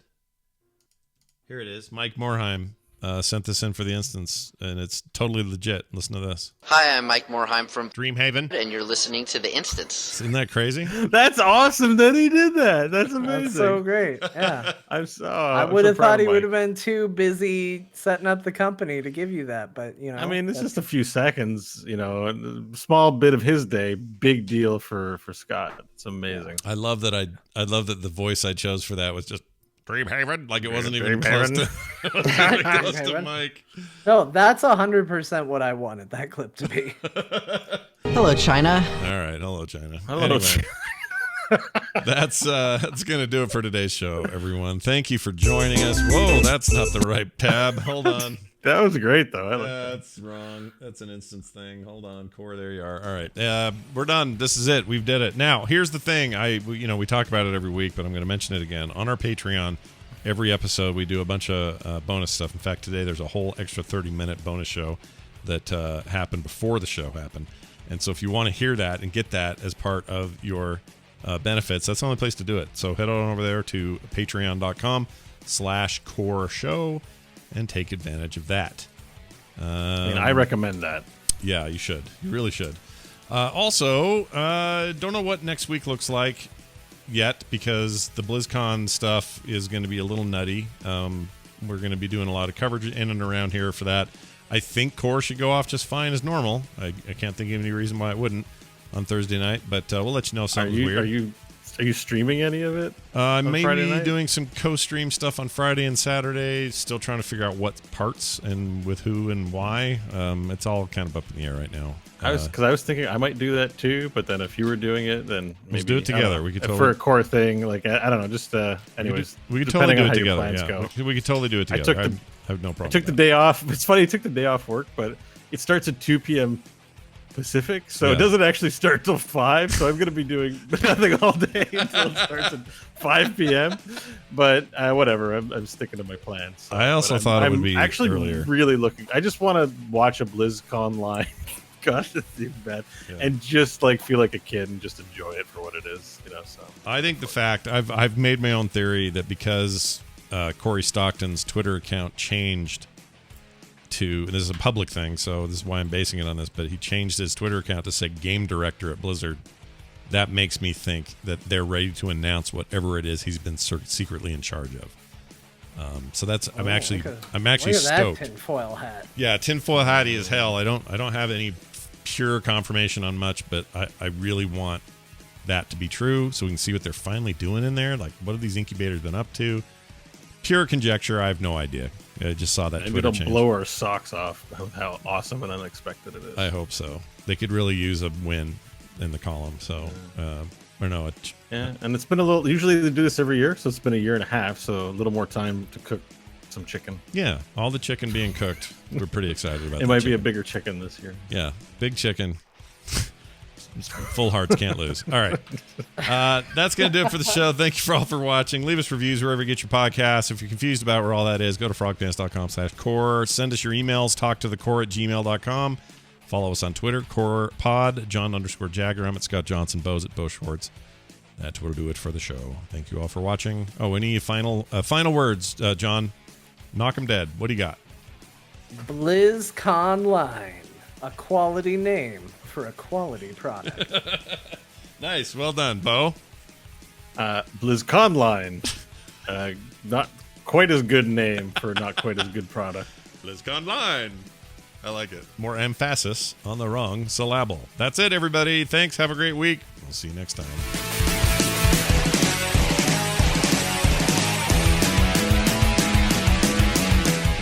This show is part of the Frog Pants Network. Frog Pants Network. Get more shows like this at frogpants.com. I like playing that.